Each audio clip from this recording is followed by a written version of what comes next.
Chapter 271. Xixi glared angrily. Although she was only 3 years old, she was not one to cry easily. And certainly not from being beaten to tears. After all, she was the girl destined to become the unmatched Emperor Xixi. Seeing Xixi's defiance, Nan Luo couldn't help but stroke his beard and burst into laughter.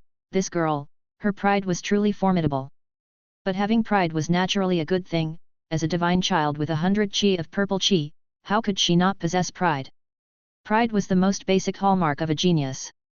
However, when Nan Luo thought back to his first time entering the Heavenly King Tower's godly cave for the Heavenly King assessment, the corners of his mouth twitched involuntarily. During that time, he truly felt beaten to the point of doubting his life.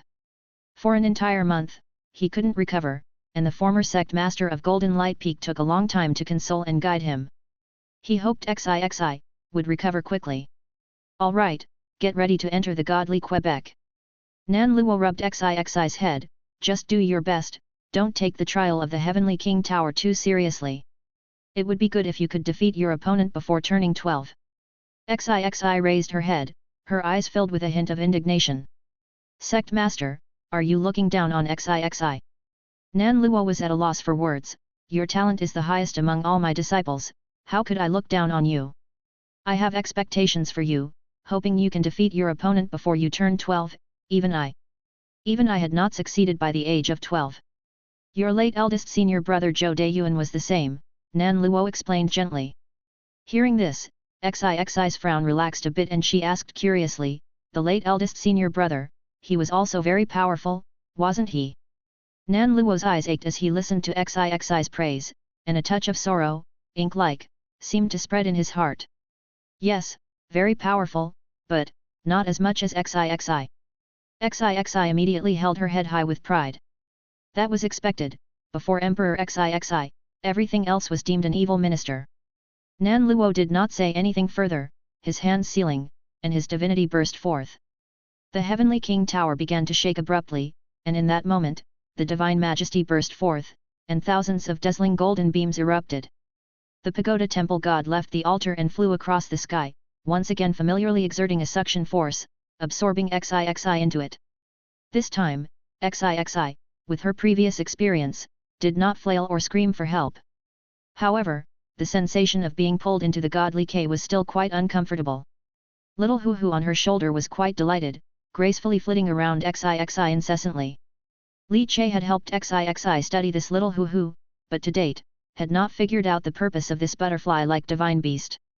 Although its divinity was very rich, it seemed to lack significant offensive and killing power, only possessing a bit of divine hierarchy oppression when releasing divinity. Its divinity was very pure, almost rivaling the Immaculate Heart divinity. Enjoy more content from Empire. Unable to figure it out, Li Che had stopped further research, while the butterfly being studied was terrified in his hands, shivering endlessly. It seemed to be able to sense a person's cruelty. Clearly, between Xixi and Li Che, the latter was more than 100 times more fierce. After a whirl of earth and sky, Xixi opened her eyes and, along with the butterfly, appeared once again within the godly cave of the pagoda temple god. The sect master had briefed Xixi, explaining that godly K and strange K were special domains spawned by the mysterious temple, related to divinity. At least a 9 luminaries level mysterious temple could give birth to a strange K. The difference between a strange K and a godly K was that a strange K was highly dangerous. Once inside, one would encounter various stranger things tainted by the divinity of the temple god. These stranger things could take one's life or even taint a person to become a temple god cursed corpse, becoming a protector's power for the mysterious temple. But inside a strange K, just like a godly K, there were legacies and opportunities, only the level of danger was too high. A godly K was more like a purified strange K, fundamentally without danger, and both the legacy and opportunities were very gentle. The origin of a godly K was often a pillaged mysterious temple that, once restored to a normal divine temple, acquired a godly K. Within, the resentment and divinity of the deceased temple gods subsided, no longer tainting those who entered, instead becoming a place of opportunity. Hence, a godly K was the foundation of every major divine sect. Some divine sects even possessed multiple godly Ks. For example, the godly K of the Golden Celestial Tower, because the Heavenly King Tower was divided into 3, thus had 3 godly Ks, and they were interconnected. Nan Luo told Xixi, if she could defeat that opponent before turning 12, she would be able to traverse the godly K of this region's celestial tower and meet and battle with the divine children of the godly Ks in other regions. At the time, XIXI was so excited, already picturing herself overpowering all enemies in the godly K. XIXI looked around, clenching her plump little fists, her eyes gleaming brightly. She patted the butterfly and took small quick steps towards the majestic and vast golden temple, walking joyfully and briskly. She hummed a tune taught by her stinky daddy, I have a little donkey that I never ride, one day on a whim, I ride it to the market. As she sang, the butterfly danced around her gracefully. A girl and a butterfly, like a blooming flower in the midst of the godly K. Arriving in front of the divine palace's grand doors, which were tightly closed, XIXI's eyes widened, and she immediately understood. She took a horse stance, and the fine, wispy bangs on her forehead began to flutter wildly in the wind. Within the inner scene of the energy center, the method of nurturing nature extreme grief wind fire subdue dragon third prince that she had been cultivating, activated in an instant. Although it was a method of the 5 elders level, XIXI had already completed all the transformations of divinity in half a year.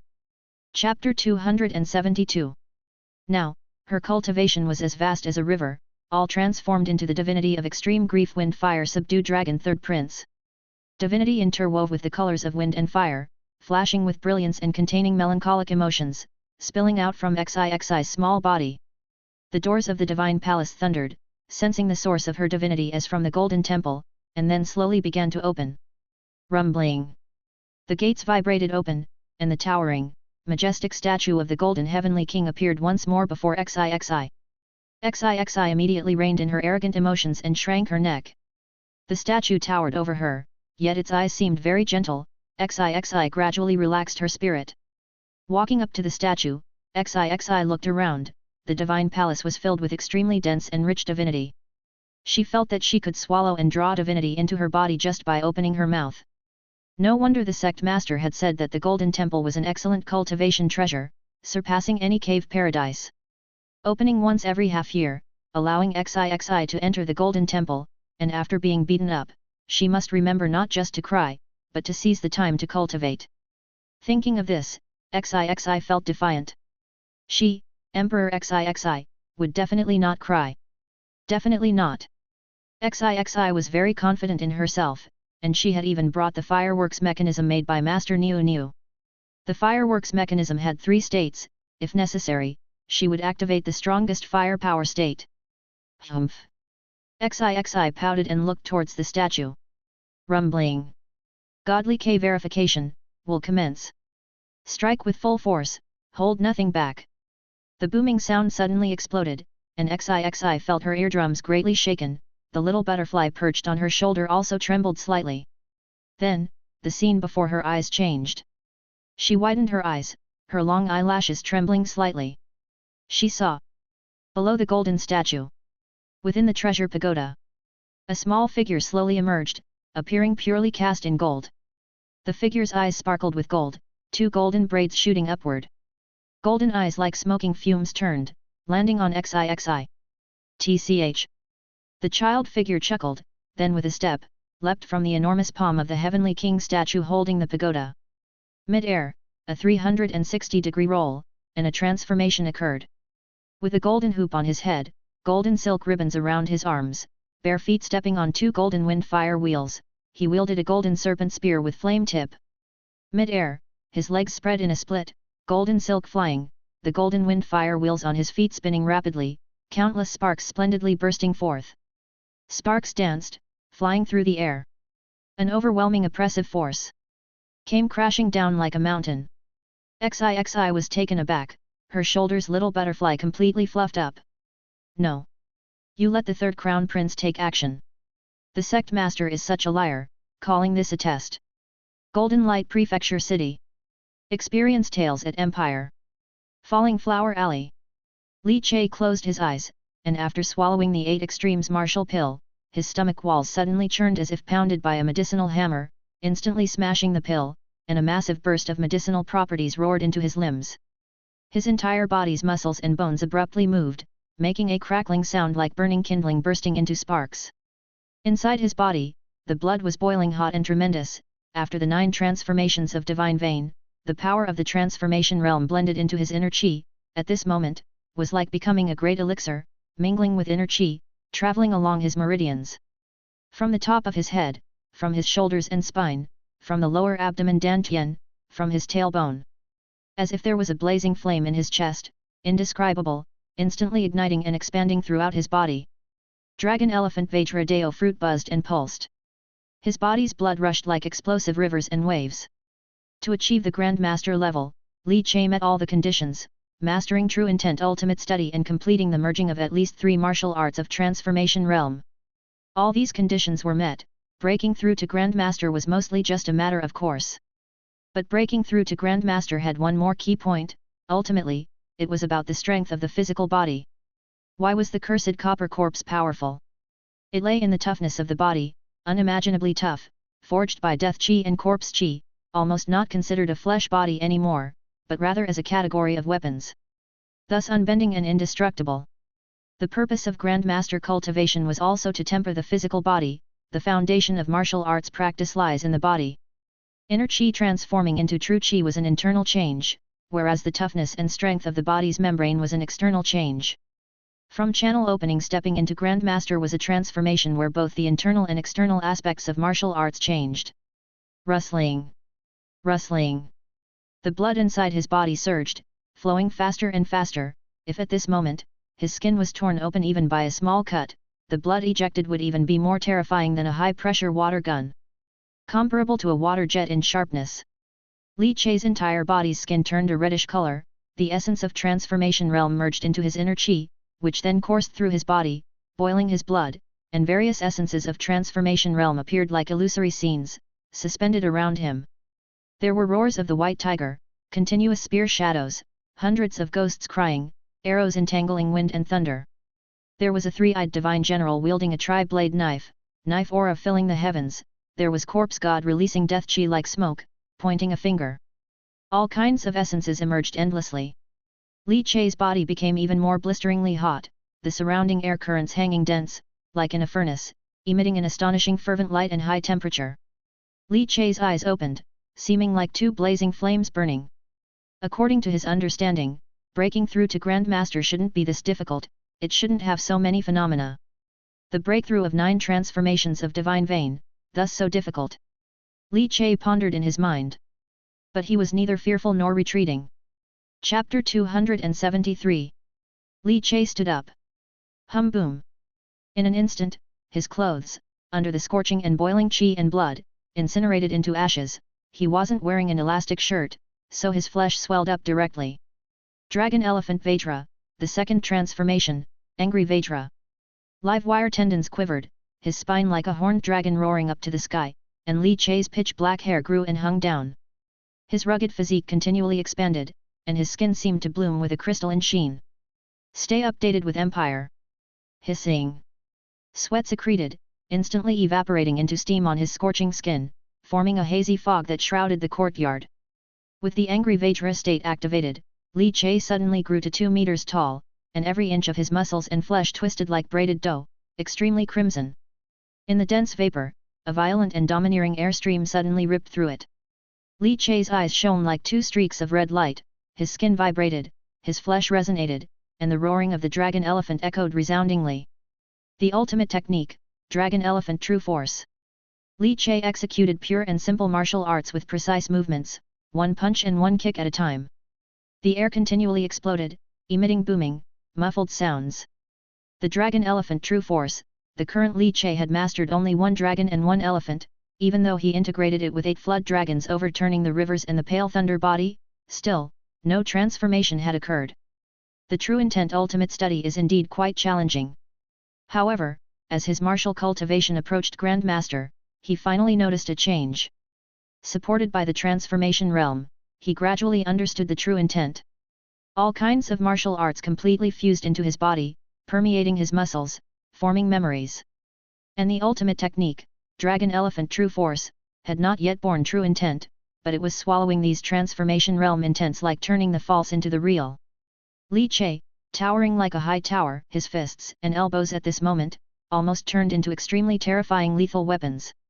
The speed of his moves grew faster and faster, in the end, the shadow of his fists could hardly be seen. The raging wind howled through the yard, lifting countless carved wood shavings into the air. So, this is what a Grandmaster is. I have realized it. Boom! He threw a punch fiercely towards the air ahead, and in an instant, the entire space visibly dented, creating invisible ripples spreading out like surging tides. Thump, thump, thump.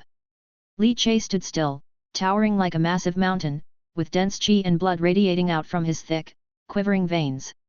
The qi and blood rose into the sky, rolling like beacon smoke. Gradually, the beacon smoke split into two, one turned into a blood dragon with its roots fluttering in the sky, slithering long, and the other transformed into a massive elephant, thick as a mountain, trumpeting with its long trunk. One dragon, one elephant. Entwining and circling around each other. Coiling opposite each other, they seemed to form a crimson furnace. Inside the furnace, 9 kinds of transformation realm martial intents were smelted within. This is the Grandmaster phenomenon. Rumble. It was as if muffled thunder rolled, the sounds of dragons chanting and elephants bellowing. Despite the suppression and isolation by the heaven and earth chessboard, the sounds still transmitted outward. For a moment, an abnormality appeared between heaven and earth, flashing past before being concealed by the chessboard of heaven and earth.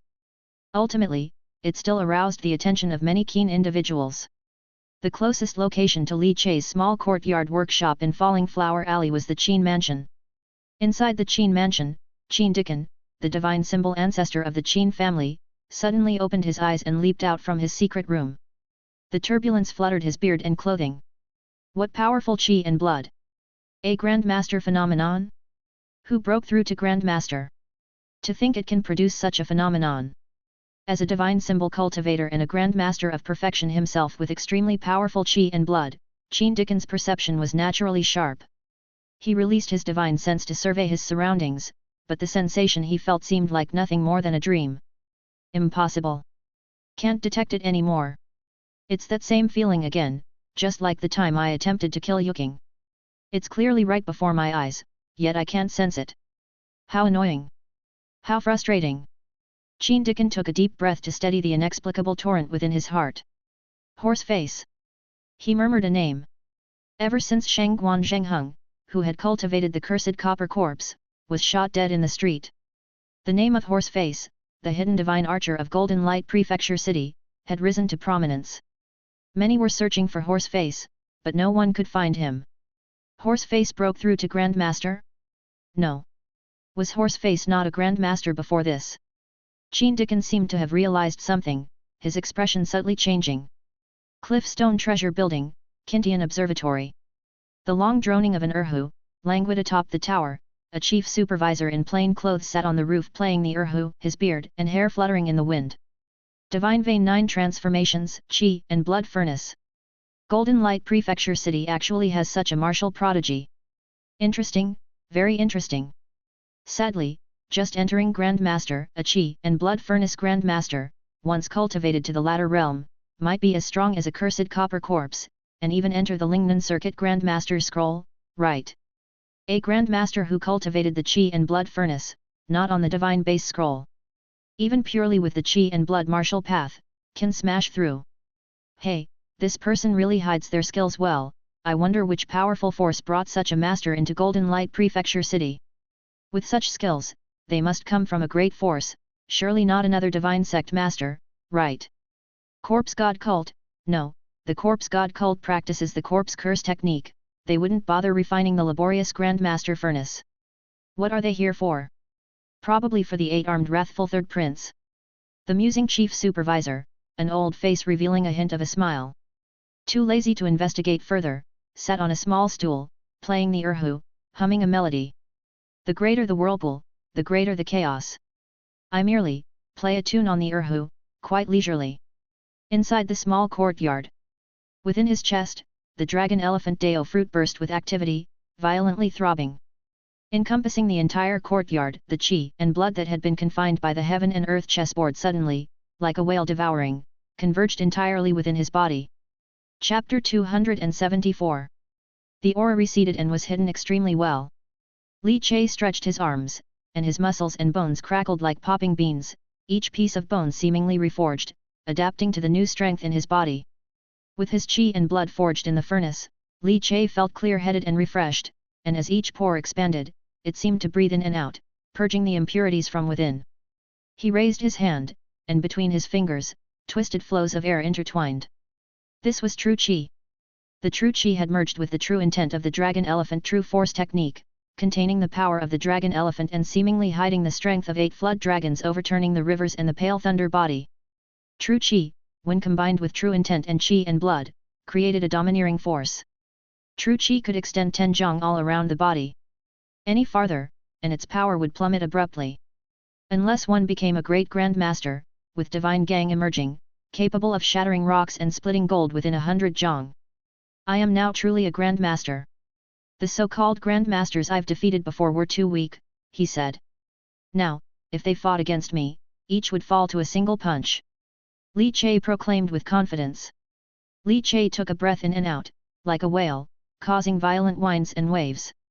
If there were one word to describe his physical body at this moment, it would be perfect. Of course, Li Che also knew that he was currently in a state of breakthrough expansion and his mentality was greatly inflated. But Li Che felt that now he might even be a match for Li Qingshan. With a thought, light flickered before his eyes. Dao Fruit, Dragon Elephant Vajra, LV3, 50%. The maturity of the Dragon Elephant Vajra had reached a LV3 grade, jumping up by a large margin to 50%. What kind of transformation will occur when the Dao Fruit reaches LV4? He wondered. It's getting close. He said. Whether it's Immortal Artisan or Dragon Elephant Vajra, the progress is rapid. Li Che exclaimed. Li Che exhaled a breath of turbid air. Dao Fruit was his foundation in this world, and researching and developing it was key to his strength. Li Che's eyes shone like lightning. Once the 7 wheels divine base are cast, combined with my current breakthrough as a furnace Grand Master, will I be able to challenge the Divine Minister upon ascending the tower? He pondered. Could he? Li Che did not know, but his instincts told him. He could certainly easily slay the likes of Lu Jinsong's void aspect. He stretched his arms, and as he twisted his waist, air currents gathered behind him, resembling a jiao long stretching lazily. The sublimation of his physical essence gave him a sense of calm mastery over his power. Suddenly, Li Che's eyes rippled slightly. Raising his hand, a white-colored thunder chess piece floated in his palm. Images gradually reflected in it. XI. He murmured. Xi's mouth hung open, her eyes wide with disbelief, and her large eyes were filled with incredulity. Although she was only 3 years old, as a divine child with precocious wisdom and practicing the dharma of the sorrowful third crown prince, she naturally knew what the golden little tyke appearing before her signified. With a Vajra hoop on his head, golden silk ribbons wrapped around his arms, wind fire wheel under his feet, and a golden fire-tipped spear in his hand. This was the golden third prince. No wonder sect master teacher received a beating. She said. Xi pursed her lips, feeling an immense pressure. The third prince, with the wind fire wheel under his feet, hovered above the sky, like a deity descended from myths into reality. The gaze from those golden eyes made Xi nearly suffocate. The little butterfly on her shoulder was already pretending to be dead. But after the initial soul-shaking moment, Xi's petite body began to tremble with excitement. In her eyes, a touch of madness began to emerge. Fighting with the third prince? How thrilling! Xi loved it so much. Ah ha ha ha, she laughed. Xi loves it. She exclaimed. Xi's eyes sparkled, her chubby hands flipping over. Continue your saga on empire. If sect master teacher had no regards for martial virtue, then she. The next moment, she was holding the Nemo Immortal Artisan Gatling in her hands, aiming at the aloof golden third prince suspended in the sky. Chapter 275. The metal tubes began to glow red-hot as they were filled with energy, like enraged beasts, bursting with extreme light and heat. The 6 metal tubes of the Nemo Immortal Artisan Gatling heated up, and the spirit wood ravens within began to roar forth. Bursts of golden light sprayed out from the barrel. Da da da da. Streams of golden light, like a divine sword that tore through the heavens and split the darkness, drew long golden lines towards the golden third crown prince, who was soaring on the golden wind fire wheel. Boom boom boom. The sound of explosions vented throughout the divine palace, with wild air currents constantly raging and impacting. A series of brilliant fireworks burst forth, adorning the golden temple, continuously blooming in mid-air. The shockwave spread out, stirring the air. Li Che had set 3 power levels for XIXI's Nemo Immortal Artisan Gatling, and clearly, when facing the Golden Third Crown Prince, in this unreasonable challenge set by the Golden Temple, she chose the highest firepower. Even if it were a being from myths, stepping into reality. So what? As long as the firepower was sufficient, there would be no trace of fear in XIXI's heart, only a fervor for setting off fireworks. The little boy, cast in gold, his eyes shimmering like gilded, emitted golden smoke that continuously drew serpentine golden curves in the air. The wind fire wheel kept spinning under his gold-cast feet, sparks flying, air howling, carrying his body and dodging with ultimate speed left and right in the air. That speed was really too fast. Though floating in the air, it seemed as if he was walking on flat ground, moving so effortlessly, so agilely. However, XIXI was not holding back at all, firing at full power, constantly shifting the barrel, hot and rotating rapidly every second. Like golden light swords relentlessly shooting out like flying swords. Plunging into the void, slashing swiftly. Bang bang bang. Although unable to hit the gold-cast Third Crown Prince, she still forcefully suppressed him in the distant air, preventing him from approaching XIXI. Bang! Suddenly, a thunderous explosion blasted open. XIXI's face showed a brilliant smile because a tremendously huge firework had burst into light and heat, enveloped in black smoke, exploding in the air. Enjoy new adventures from Empire. Hit! The gold-cast Third Crown Prince was hit by her shot, bursting out into supremely magnificent fireworks. The wild air currents, forming concentric ripples, continuously dispersed and stirred into a fierce wind, pressing the clothes, sewn by her mother Zhongye, tightly against her body. XIXI kneeled and stood, her small body carrying the immortal artisan Gatling, firm like a rock in the wild wind. Her face was full of an excited smile. The barrel glowed red, scorching hot, aiming at the exploding fireworks, furiously shooting out spiritwood ravens. In the highest firepower state, the explosion was stronger, the penetration also stronger. But Li Che had only prepared 800 enhanced spiritwood ravens for XIXI. Boom boom boom boom boom. One shot hit, followed by rampant bombing. XIXI was almost a natural at setting off fireworks. The range, accuracy and angle control, if categorized by martial technique, were at least at the great achievement level. Of course, compared with Li Che, who possessed the immortal artisan Dao fruit, there was naturally still a gap. In the midst of the exploding fireworks, XIXI suddenly stopped the output of firepower, and with a leap. Bang! A golden fire-tipped spear forcefully struck the ground. This wasn't the real purple flame serpentine spear, the real one was in XIXI's arm. But the power was also extremely formidable. The floor of the temple directly caved in, pierced through, with radial cracks instantly expanding. As XIXI just stabilized her stance, the flesh on her face trembled. She saw above the sky, the exploding fireworks suddenly stirred as if swallowed and inhaled, all converging upon the golden wind fire wheel above. The golden Third Crown Prince's eyes were sharp, his gilded eyes bursting with a brilliant fighting spirit. With a bang, the flames from the exploding spiritwood raven transformed in the air into 2 side-by-side horizontal fire dragons beneath the feet of the Third Crown Prince. Like the ultimate compressed ejection force, the Third Crown Prince's speed was too fast. XIXI didn't hesitate at all, lifting the immortal artisan Gatling in her hands, the barrel began to heat and rotate furiously. The final few dozen spiritwood ravens turned into golden light swords, roaring and bursting forth. However, the golden Third Crown Prince, even within the airtight light swords, moved like a dragon.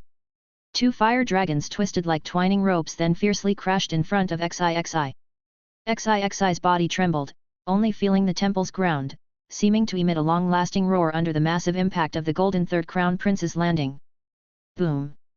The golden Third Crown Prince raised his fingers, and in the distance, the golden fire-tipped spear stuck in the ground vibrated and shot towards him, grabbed in his hand. Violently swung, with fire snakes entwining, he swung with a terrifying arc, heavily smashing down towards XIXI. XIXI's expression was solemn, but in her mind, she mused, the firepower is low. Next time, I need to ask Master Niu Niu for more ravens. With sufficient firepower, XIXI's heart would be at ease. The Qianyuan diamond circle trembled at her neck, suddenly snapping out, colliding with the golden fire-tipped spear being smashed down by the third crown prince. This 7 elemental treasure was powerful, but currently, XIXI could only barely activate it, exerting only a little of its power. Dang! With a clear sound, the Qianyuan diamond circle was violently knocked aside, falling far away. Chapter 276. But XIXI took advantage of this opportunity to create some distance. With a clenched fist, she unleashed the master-level White Tiger Chaotic Wind Fist, its White Tiger Phantom emerging, albeit blurred, its power nevertheless formidable. However, the golden third crown prince's fist rapidly collided with XIXI's, his fingers tightly clenched. The tiny figure of XIXI hurriedly retreated, the body that had undergone 3 transfers of blood change convulsing non-stop. She looked down at her fist, which was turning slightly red and on the verge of breaking skin. It hurt a lot. And with just one punch, XIXI already knew. She was destined to be beaten today. There was no chance of winning, she simply couldn't do it. Even though the golden third crown prince was also at the blood exchange realm, with cultivation as river-like. But XIXI felt she didn't stand a chance at all.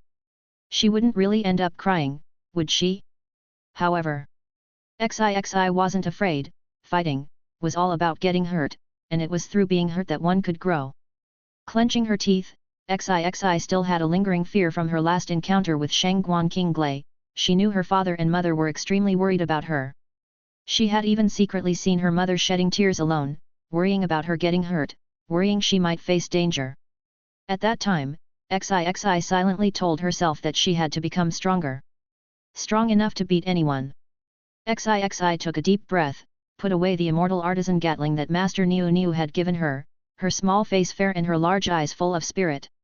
Tiny as she was, her physical body was incredibly powerful, her blood boiled as she moved it, her inner chi burst forth, her body crystalline.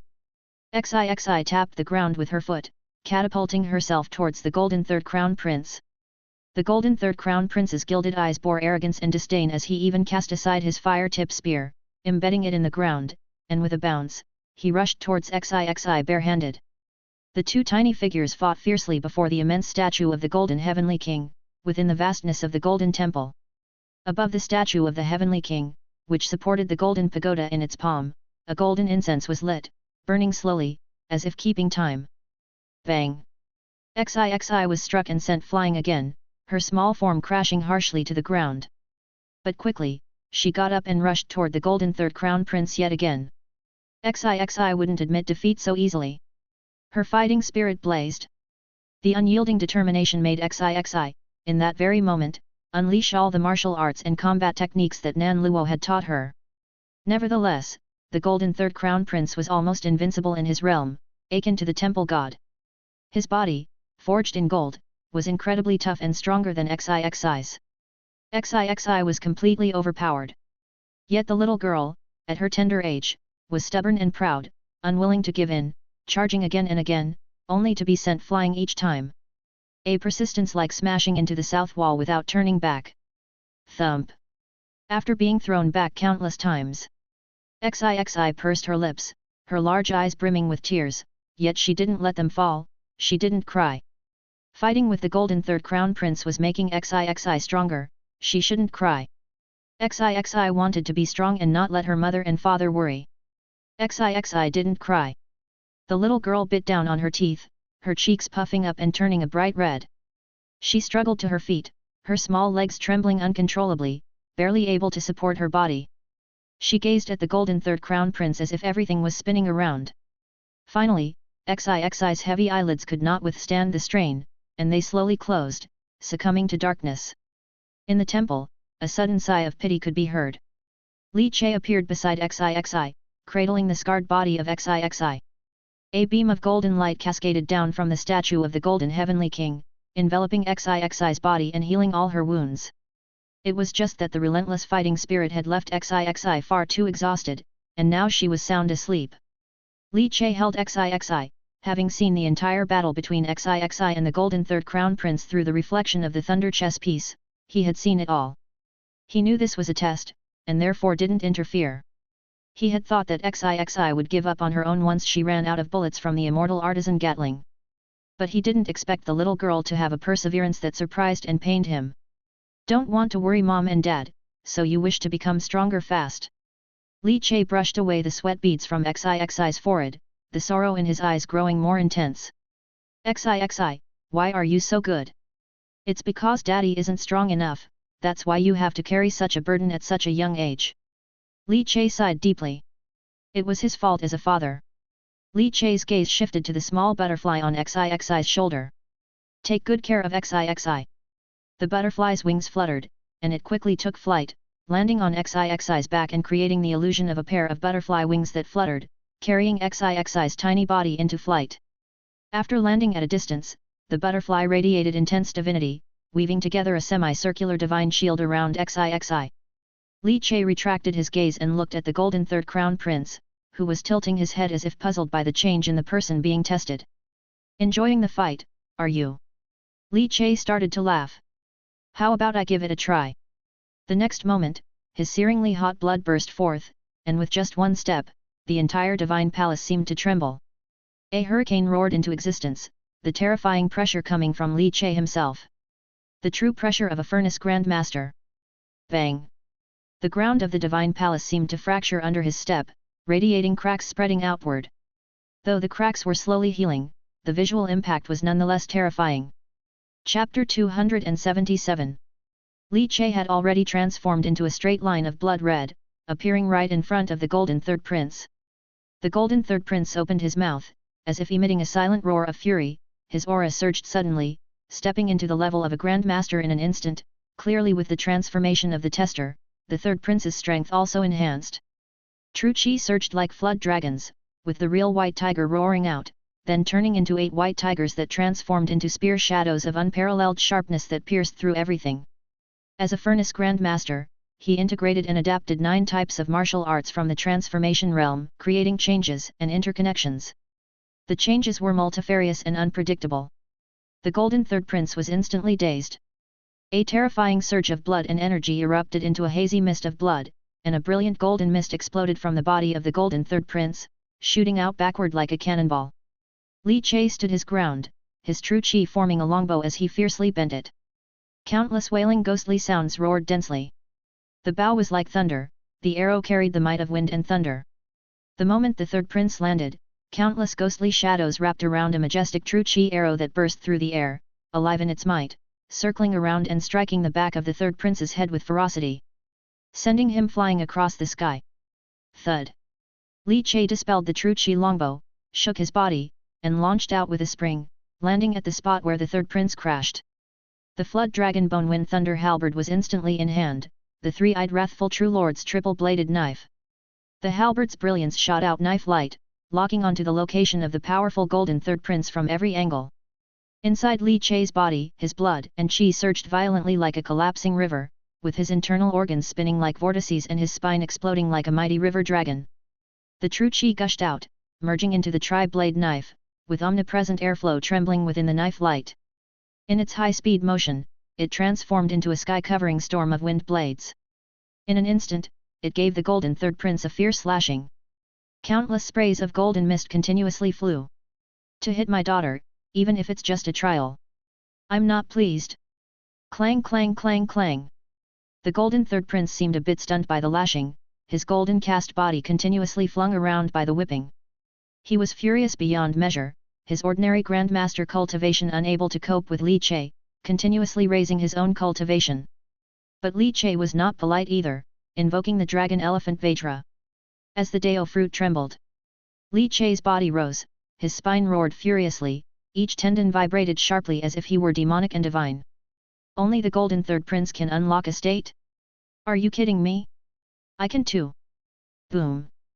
Boom. Boom. The entire divine palace's floor was slashingly dissected by the myriad wind blades, with intersecting cracks being rapidly repaired, but the pace of the palace's restoration was also accelerating.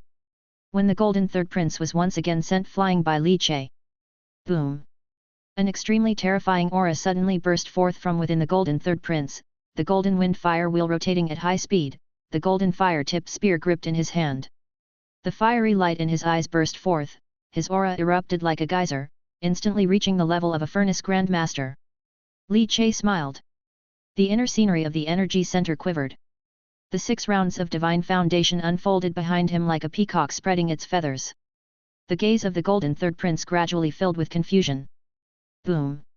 The beating continued. Golden light peak, divine palace.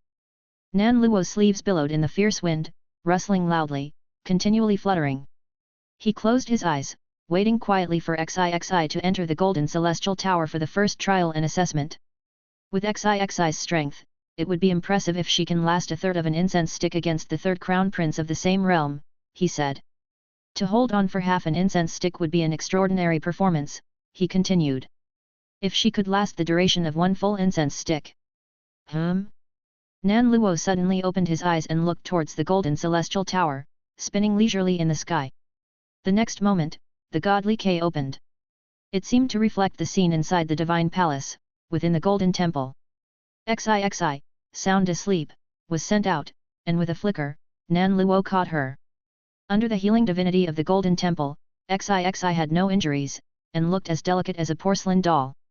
Looking up, Nan Luo, with his beard and hair fluttering, looked towards the golden temple which he hadn't set foot in for a long time. This glance, however, it left him stunned. For, atop the hand supporting the golden pagoda of the divine statue of the heavenly king, the golden third prince, cast in gold, stood with the wind fire wheel beneath his feet and the fire-tip spear in his hand, proudly poised. If it weren't for the fact he looked like he'd been beaten to a pulp, with a swollen nose and bruised face, he would indeed appear majestic and imposing. Lingnan Circuit, Dao City. Qin Tian Treasure Tower, with its 8 precious pagoda tiers and 9 dragons clutching pearls. An old man with flying white hair and beard sat cross-legged on a cushion, forming treasures with his fingers, his large ears hanging low, as if they contained hidden gems. Suddenly, the old man opened his eyes, his pupils flickering with unfathomable depth. In his eyes, it seemed as though blurred images were passing by. The images showed XIXI hoisting the immortal artisan Gatling, aiming it at the golden third prince and unleashing a wild barrage. In the end, the image froze on the majestic but battered golden third prince. He turned his head towards the direction of Yun province, his white eyebrows fluttering, and he showed a hint of surprise. Yun province. Golden Light Prefecture has birthed a divine child. First trial in the heavenly K of the golden celestial tower, a relentless battle against the golden third prince. Which family's prodigy has left the golden third prince with a beaten and swollen face? Something's amiss. This trial is not right. The old man murmured, raising a hand to his large earlobes and continuously kneading them. It's chaotic, quite chaotic. He began to calculate with his fingers. Li Nuangzai, from Feilei City, 3.5 years old, blood exchange. Cultivation as river-like, made the third crown prince cry. Hey! The old man opened his eyes. Chaos, this poor deist is so confused. It's as if someone has concealed the destiny, cannot calculate it. Completely unable to calculate it. Chapter 278. The old man closed his eyes, allowing his restless emotions to return to calm. A moment later, he opened his eyes. Golden Light Prefecture, the location of the mysterious temple of the 8-armed wrathful third prince. This mysterious temple, it's something else. Now it has even produced a Jiazi child prodigy. Is this a coincidence? Chaos, chaos, chaos. The old man exhaled a breath. The golden third prince is unbeatable at his rank, and although this child prodigy is impressive, he's nowhere near the level of being unbeatable in his rank. But at just 3 years old, it's an unbeatable age. He must have his name on the Lingnan Taoist City Prodigy leaderboard. He won't reach the first echelon since he hasn't entered the Divine Foundation, therefore, he'll be placed on the Prodigy leaderboard. 21st. 5 fingers gripped a white divine chess piece. Li Che returned silently to the small independent workshop courtyard in Falling Flower Alley. The vigorous life force coursing through his body settled into serenity. As his eyes flicked open and closed, his heavy life force, like a jiashi spitting venom, stirred the peaceful air in the courtyard, gradually whipping it into excitement. The golden third prince, really is a good punching bag. Li Che stretched lazily, his muscles and bones sounding in unison, the muscles on his back stacking up like intertwining grimaces. Having just achieved a breakthrough, to have such an excellent sparring partner, Li Che was truly satisfied. He not only avenged XIXI but also got accustomed to the explosive increase in his own strength, a win-win. He raised his 5 fingers, and within his palm, a dark golden heavenly king divine chess piece emerged. Terrifying rank oppression swept through like a storm, sending sand and stones flying throughout the courtyard, with countless wood shavings shooting across in all directions. The second heavenly king divine chess piece, had. Li Che was delighted, this was his third win. He thought it would be difficult to obtain another heavenly king chess piece, yet unexpectedly, XIXI could enter once every half a year. That meant he, Li Che, could pluck a divine chess piece from the golden heavenly king statue every half a year. I tried leaving a thunder chess piece in the golden temple, I wonder. Before leaving, Li Che had solidified a thunder chess piece and left it inside. He wanted to test whether he could treat the golden temple as his own backyard. If it was possible to come and go as he pleased, wouldn't that mean he could see the golden heavenly king statue he longed for every day? If he could condense a heavenly king divine chess piece every day. Li Che didn't dare to imagine how great that would feel. However, when Li Che tried to shift into the temple with the thunder chess piece, the moment he appeared inside the golden temple, a terrifying roar, like a thunderclap from the heavens, thunderously fell. The immense and towering divine majesty, like a tidal wave, struck fiercely. Thief! Get out! Li Che decisively and swiftly clutched another thunder chess piece and teleported away. The entire golden temple trembled violently, quaking as if there was a massive earthquake. The magnificent and towering statue of the deity, with eyes breathing fire. In the courtyard, Li Che donned a black outfit and stroked his chin. It seems, I can't do it too often, the heavenly king does have a temper. Once every half a year is just right, enough time for his temper to cool down. Li Che glanced at the sky, choosing not to continue cultivating since he had just made a great breakthrough and was feeling clear-headed and refreshed. He walked down Falling Flower Alley, to a small restaurant nested within. Although the restaurant was in a secluded location, the chef's skills were remarkably good. A fly restaurant produces delicacies, an idiom meaning an unassuming place serves exceptional food. Some restaurants in remote places hold the belief that the scent of good wine needs no bush, and they naturally have confidence in their cuisine. Li Che arrived at the restaurant, where a big black dog lay at the door, languid and bathing in the gentle breeze. He ordered a table full of dishes and got a pot of wine brewed by the owner himself. Li Che stored everything in his Kyunkan space and returned to the top of Zhanglei Peak. He prepared to celebrate properly with his wife. He had just returned to Zhanglei Peak. In the small courtyard, Zhang Ye's slender and straight legs made an explosive noise as she kicked through the air. Her bones writhed and creaked. Zhang Ye clenched her fists in joy, stomping in place for a good while. Seeing Li Che, standing tall in his black robe, her eyes sparkled. Husband! I've tempered my bones. Zhang Ye tilted up her smooth chin, exclaiming with excitement and joy. It truly hadn't been easy for her, with her husband and daughter both being top-notch geniuses, the pressure on her was immense. But she did not give up and slowly grew stronger under that pressure. The feeling of catching up bit by bit was also beautiful. Li Che, hearing this, couldn't help but smile. He had persistently purified his body with immaculate heart divinity for half a year, which also enhanced Zhang Ye's innate talent. Just in time, I bought a table full of good wine and dishes, we should call over Nurse Momo and the Peak Master to celebrate. Li Che said with a radiant smile. Zhang Ye nodded incessantly. Suddenly, Zhang Ye leaned in close, her pretty face turning crystal clear and rosy as she blinked at Li Che. Her earlobes flushed with an enticing red as she whispered shyly, "Husband, do you have any bone-tempering positions to teach me tonight?" Discussing bone-tempering positions could lead one to become somewhat indulgent. Time waits for no one, the seasons flow by swiftly. 2 months passed like sand slipping through one's fingers, and they were gone before one knew it. After his breakthrough to the rank of Furnace Grandmaster, Li Che hadn't made any moves, focusing on solidifying his own state. The investigation into the hidden member of the corpse god cult from the divine sect continued. Su Jiuqing, an elder of the enforcement hall, investigated every day, but thus far without success. He wasn't in a hurry, though. The cult member, confident and resourceful enough to hide, was sure to avoid leaving any trails. Since Su Jiuqing couldn't track the culprit using the corpse curse mark, his only option was patience, grind the opponent down with daily exhaustive searches, forcing the hidden foe to panic and make mistakes. As Li Qingshan undergoes divine observation at a crucial time, the divine majesty atop Zhanglei Peak becomes ever more intense. Therefore, Li Che hadn't yet set out on any hunting plans instructed by Li Qingshan during this period. Li Che wasn't worried either, spending his days practicing martial arts, carving wood, nurturing his divinity, and slowly refining the 7 elemental corpse curse seal suppressed within the heaven and earth chessboard. Once he finished refining the 7 elemental corpse curse seal, it would be the time for him to initiate his purge operation. Even without Li Qingshan it wouldn't matter. Once the 7 elemental corpse curse seal is successfully refined, he would be able to detect nearly all of the hidden corpse god cult experts within Golden Light Prefecture City. After all, the rank of the 7 elemental corpse curse seal is exceedingly high.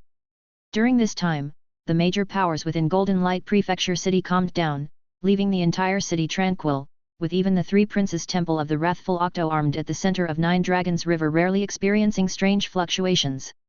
The days passed by in stability. The sky was filled with flurries of large snowflakes. The bone-chilling wind was sharp as a knife. Falling Flower Alley. Inside the workshop courtyard, Li Che sat cross-legged, the inner scene of the energy center in his mud pill trembling vehemently as the 7th round of the Worry Divine Nature's Divine Origin base was fully forged. At the same time, within the heaven and earth chessboard, all the rampant, struggling corpse chi and death chi of the 7 elemental corpse curse seal, under the suppression of the Immaculate Heart Divinity, finally, completely submitted.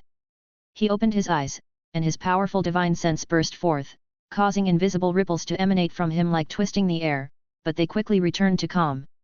Exhaling a breath of warm air, Li Che's eyes shone brightly as he slowly lifted his cheeks.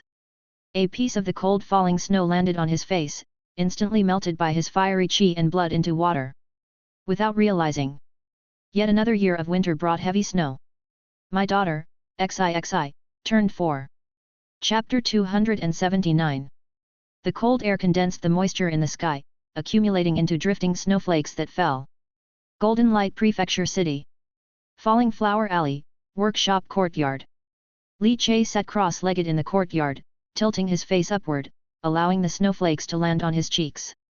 The scorching heat of his blood coursed rapidly beneath his skin, the emitted warmth instantly melting the snowflakes into water. My XIXI, she's 4 years old now. 4 years old already. Time flies so fast. Just a blink ago, she was a tiny baby in a swaddle, and now she has turned 4, a lively little girl bouncing around. Li Che's eyelids slightly drooped, his lips unconsciously curving into a smile. Watching his daughter grow up safely and gradually. As a father, he felt an inexplicable sense of pride and joy. Since XIXI was born on a snowy day, the falling snowflakes signified that her birthday was fast approaching. Today was XIXI's 4th birthday. At the age of 4 for XIXI, it also meant that the 5th Dao fruit should appear. He wasn't in a hurry, gently closing his eyes, calmly waiting. Meanwhile, he summed up his cultivation up until now. Within the inner scene of the energy center, 8 divine bases floated, each shimmering with light, their formidable divinity roaring like a tempestuous storm, continually emerging. The 7 emotions divinity had all been forged into divine bases by him, 7 rounds of divine bases. The challenge was not small. The repulsion among them was incredibly terrifying, and had his pure heart divinity not also been forged into a divine base, serving to isolate and shield them from one another. The collision and conflict of divinity among the 7 divine bases could easily have dazzled Li Che, making them uncontrollable. Once the pure heart divinity was removed, the mixed 7 emotions divinity would be like 7 different colored yarns tangled together, making it impossible to cut or manage. This meant that as of now, his divine cultivation, viewed at the highest level of divine base cultivation, belonged to the middle realm of divine foundation. The divine base he cultivated was of the 6 offices level, uneasy fearless golden heavenly king. Based on the Suan Si Lu sword divine base he originally cultivated from the Fei Lei Su family, it was an overlaid same nature divine base. This was also the main divine base that Li Che intended to cultivate next, striving to perfect the divine base to the level of envisioning the divine likeness. Every half a year, he could enter the Golden Temple to observe the statue of the Heavenly King, which was the best opportunity to practice the Heavenly King divine likeness. My talent in the path of divinity is quite ordinary. Although I have many divine crystals aiding my cultivation, the pace of advancement in divine cultivation is still slow. Li Che shook his head slightly, feeling somewhat resigned. The Dragon Elephant Vajra enhanced his talent in the martial path through horizontal refinement, making him a martial arts prodigy, unmatched in this aspect. Indeed, the martial path had not betrayed this Dao fruit, he had reached the realm of a furnace grandmaster. And he had mastered 3 ultimate skills of true intent. One of them was his own creation, the Dragon Elephant True Force, which could integrate the true intent of other ultimate skills within it. The second was passed on by Li Qingshan, a top-notch skill from the Golden Light branch of the Qianyuan Divine Sect, 8 flood dragons overturning the rivers. The third was acquired from the inferior absolute learning of the Shangguan noble family, Pale Thunder Body. Upon reaching the Grand Master realm, besides similarly forging the physique, the next step was to refine the internal organs. Incorporating true intent into the organs, making them resilient and tough, cultivating both externally and internally, flawless and leak-proof, one could then aim for the great Grand Master level. And true intent can only be born from Zhu Shui, hence, those at Grand Master realm generally focus on cultivating one ultimate skill. Similarly, entering initial, minor accomplishment, major accomplishment, master, and transformation realm, cultivating one ultimate skill to a master realm generates true intent, and at the transformation realm, true intent can transform into its true form. The combination of martial arts true intent and the power of the divine likeness is extremely formidable. This is also the realm where many diviner ancestors of Golden Light Prefecture City reside. Most of them have steeped in the martial path for long years, slowly refining an ultimate skill to the transformation realm with time. But that is about it. To break through to the great Grand Master level, having one skill reach the state of true form is far from sufficient. The true form of martial path is merely a basic requirement for becoming a great Grand Master. The path of martial arts is long and arduous. Li Che exhaled slowly. He was now at the initial realm of Grand Master, just beginning to forge his internal organs, and it might take several more years to advance to the great Grand Master level. As for cultivating ultimate skills, Li Che was not worried. With his notable talent, by gradually practicing, he could always reach true form. And what kind of power could the Dragon Elephant True Force, integrated with many true forms, possibly transform into? Li Che couldn't help feeling some anticipation and curiosity. Your adventure continues at Empire. For this ultimate skill, originally springing from the Dragon Elephant Vajra Deo fruit and created by himself, Li Che held great expectations. His mind stirred. Glittering light appeared before his eyes. Name, Li Che. Bonds, Li Nuangzai, daughter. Deo fruits, Immortal Artisan, LV 3,88%, Dragon Elephant Vajra, LV 3,55%, Pure Heart, LV 3,15%, Chess Saint, LV 3,10%. Prototype of Divine Powers, Immortal Worker, Thousand Analyzing Hands, Dragon Elephant Vajra Ascend, Pure Heart Soul Capturing. Reminder, each year that your bonded person grows up safely, one Deo fruit can be formed on the Deo tree. The long mist panel appeared before his eyes. The cultivation was stable and peaceful, and the overall improvement was not minor. The maturity of the Immortal Artisan Deo fruit had reached 88% of LV3, very close to LV4. Recently, he had made 5 dragon tooth bodhis, carving spiraling lines on them that could accelerate the gathering of divine power, enhancing the bullets' penetrating power and the burst of divinity they carried, making them even more powerful. But just that was not enough to increase the maturity of Immortal Artisan. And making ordinary divine wood carvings did very little to raise the level of Immortal Artisan, unless he entered the mysterious temple to observe the temple god, capturing the temple god divinity into the wood carvings. Only such carvings could hasten the advancement of Immortal Artisan. Chapter 280. Li Che also planned to finish the affairs of the upcoming period and then start enhancing his divine craft Deo fruit to level 4. In fact, Li Che really liked this kind of peaceful life. Every day, just to cultivate, carve, nourish divinity, it was simply too comfortable. Quiet and beautiful. Unfortunately, the trees wish for quiet, but the wind doesn't cease. This world has never been peaceful and calm. Even in Golden Light Prefecture City, undercurrents surged continuously. Gangs fought openly against each other, the 5 great sects also schemed against each other in the shadows, and the noble families competed for interests, constantly at friction. The Temple Control Bureau focused entirely on the 3 mysterious temples outside the city filled with imminent terror ready to erupt at any moment. City Lord's Mansion and Temple Control Bureau, along with the Kintian Observatory, were not on the same side, and they seemed to eye the divine sect greedily. Within the divine sect, there were evil people from the corpse god cult. The corpse god cult was even corrupting the elites of various powers within Golden Light Prefecture City, like a venomous snake with its jaws wide open, ready to swallow the whole city clean. The world had never been stable. Only when one's own strength was sufficient, strong enough to uphold a domain of peace. Could one truly realize a worry-free life, sit and watch the changing scenes, and enjoy life? Li Che opened his eyes and exhaled a breath of turbid air. It had been calm for so long, which was the calm before the storm.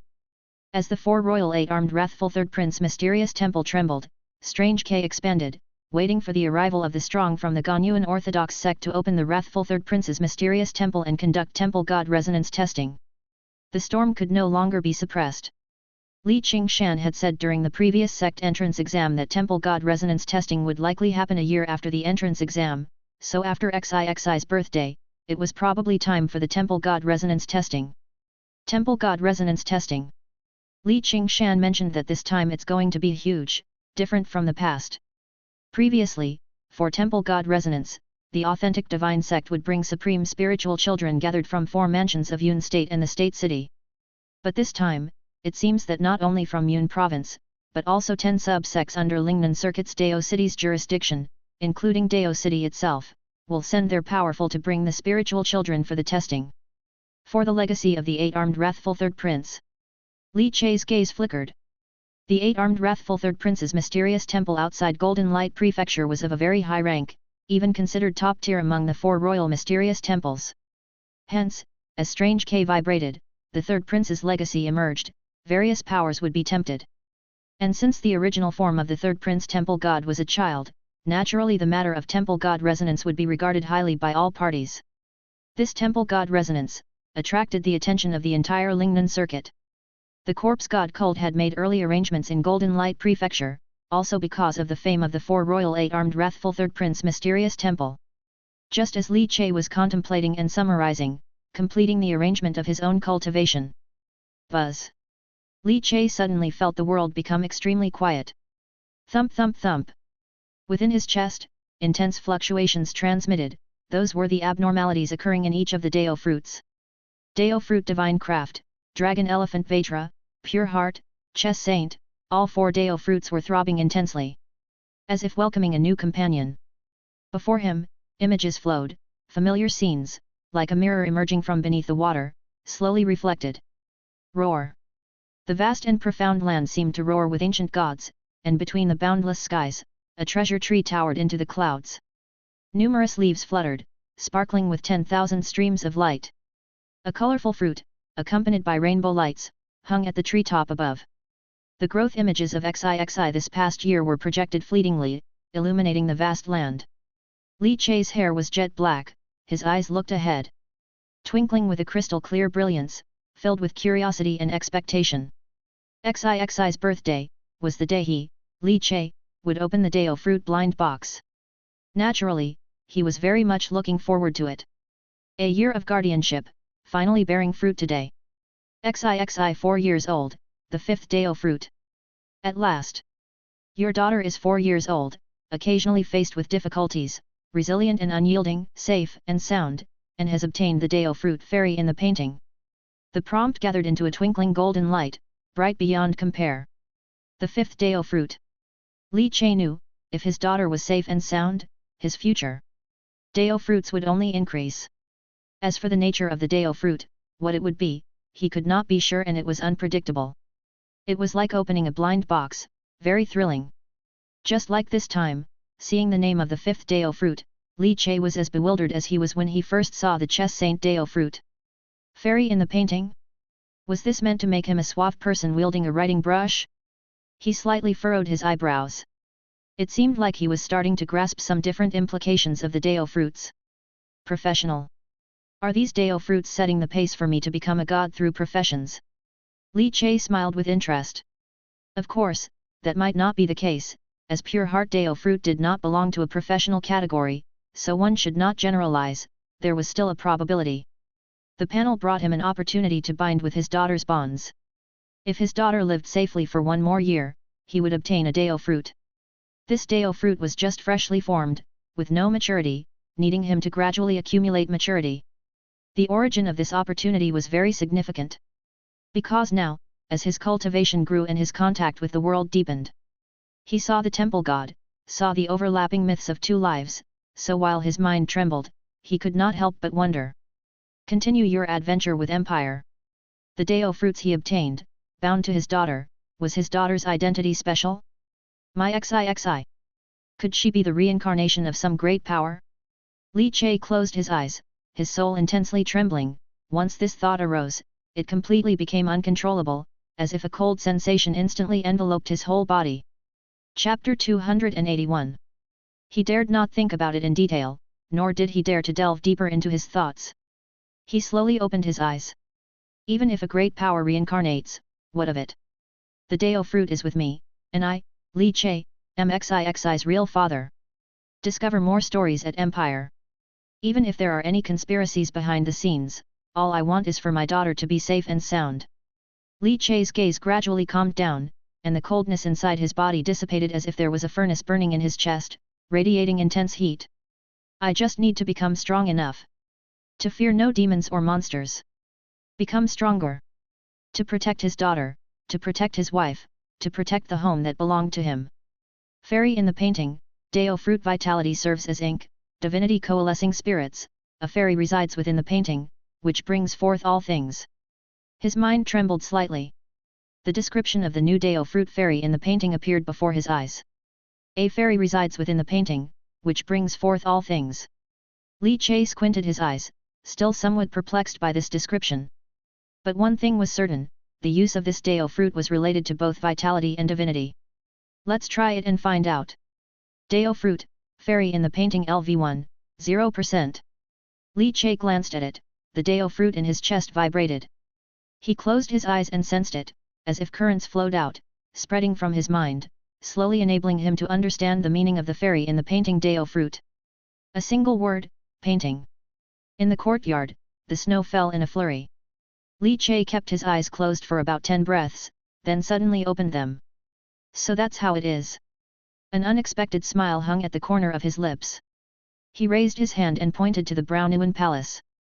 In an instant, the inner scenery within shook, and the 8 divine foundations vibrated.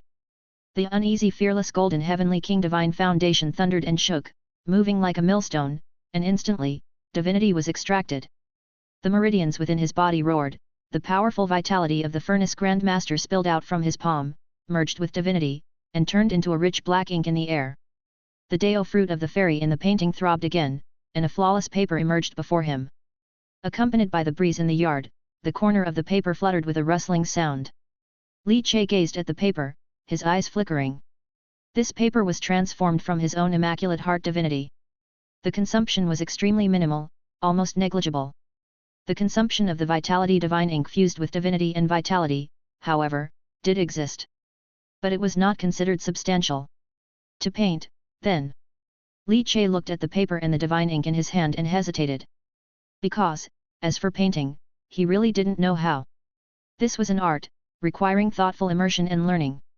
Although he possessed the Dao fruit of an immortal artisan, that artifact was more about amplifying talent in craftsmanship. If you asked him to carve, to do handicrafts, even knead an eagle from the desert sand, he could do it. But to ask him to paint, this might not be feasible. Suddenly, Li Che's furrowed brows relaxed. The key to the fairy in the painting is not the act of painting. The process is not important, what matters is the result. Li Che thought of the golden third prince who had battled XIXI in the golden temple. Immediately, he splashed the thick ink out of his hand. Whoosh! The ink, like a dragon's inhalation, was absorbed by the flawless paper, and slowly, the pristine paper bore the image of the third prince with the Vajra hoop on his head, the wind-fire wheel under his feet, the golden mixed sky silk ribbon wrapped around his arms, and the fire-tip spear in his hand. Li Che looked at the vivid image of the third prince in the painting and blinked. And the third prince in the painting blinked back at Li Che. Subsequently, he leaped out of the painting as if stepping into reality, only made entirely of black ink, hence an ink-black third prince. The painting was spirited, a fairy within. From the painting into reality. Boom! The ink-black third prince with the ink-colored wind-fire wheel underfoot flew back and forth in the courtyard. Li Che stood with his hands behind his back, his eyes circulating in an unusual color. After sensing for a while, he smacked his lips. Not weak at all.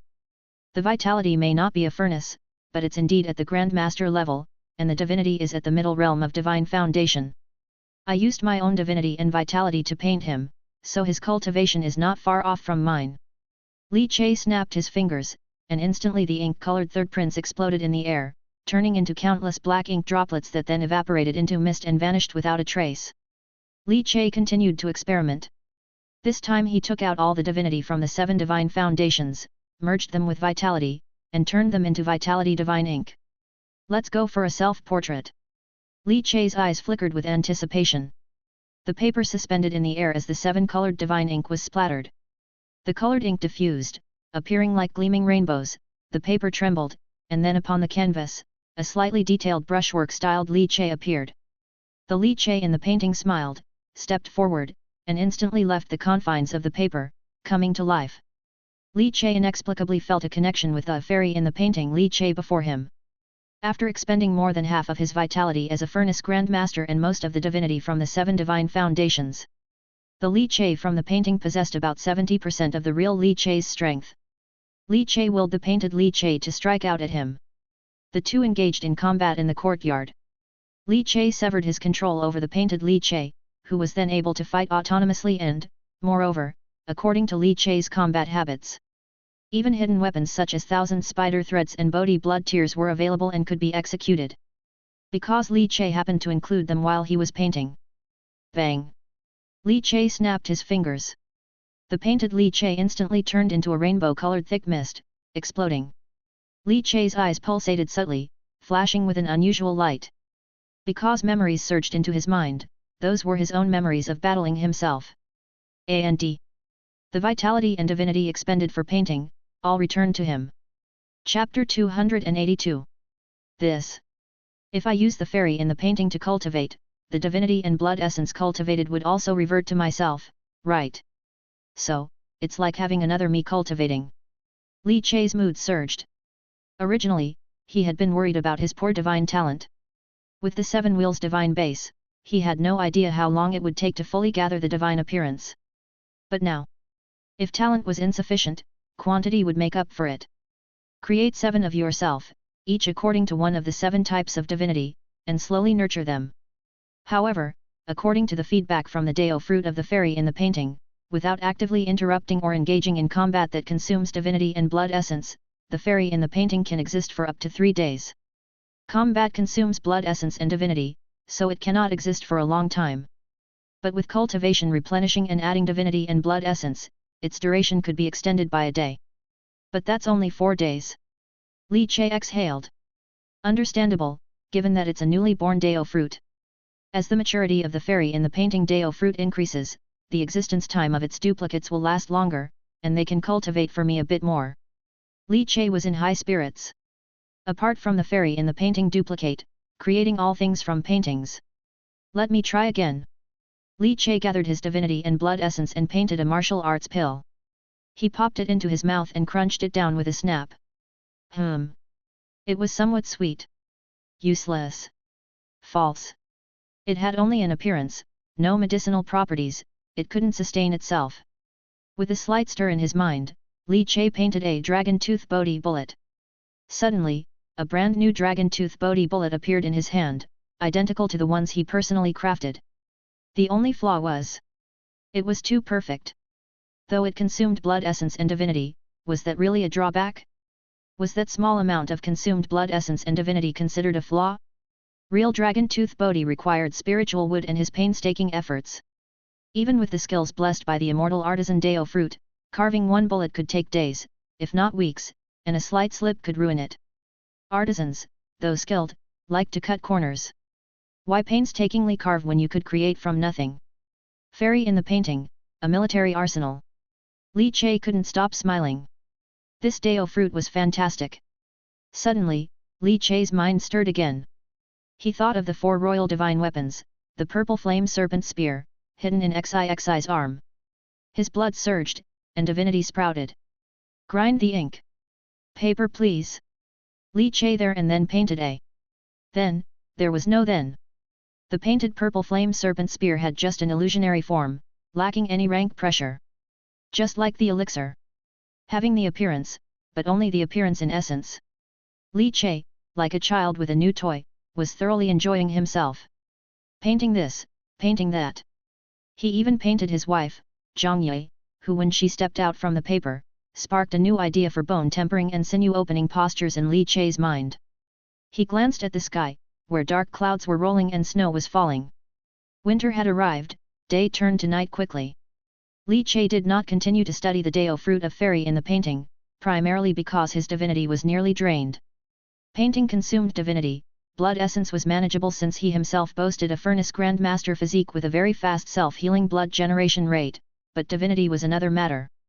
However, before leaving the workshop courtyard, Li Che painted 7 duplicates of the fairy in the painting, each with ink mixed with one of the 7 types of divinity, each showing different colors, each bearing a different emotion on their faces.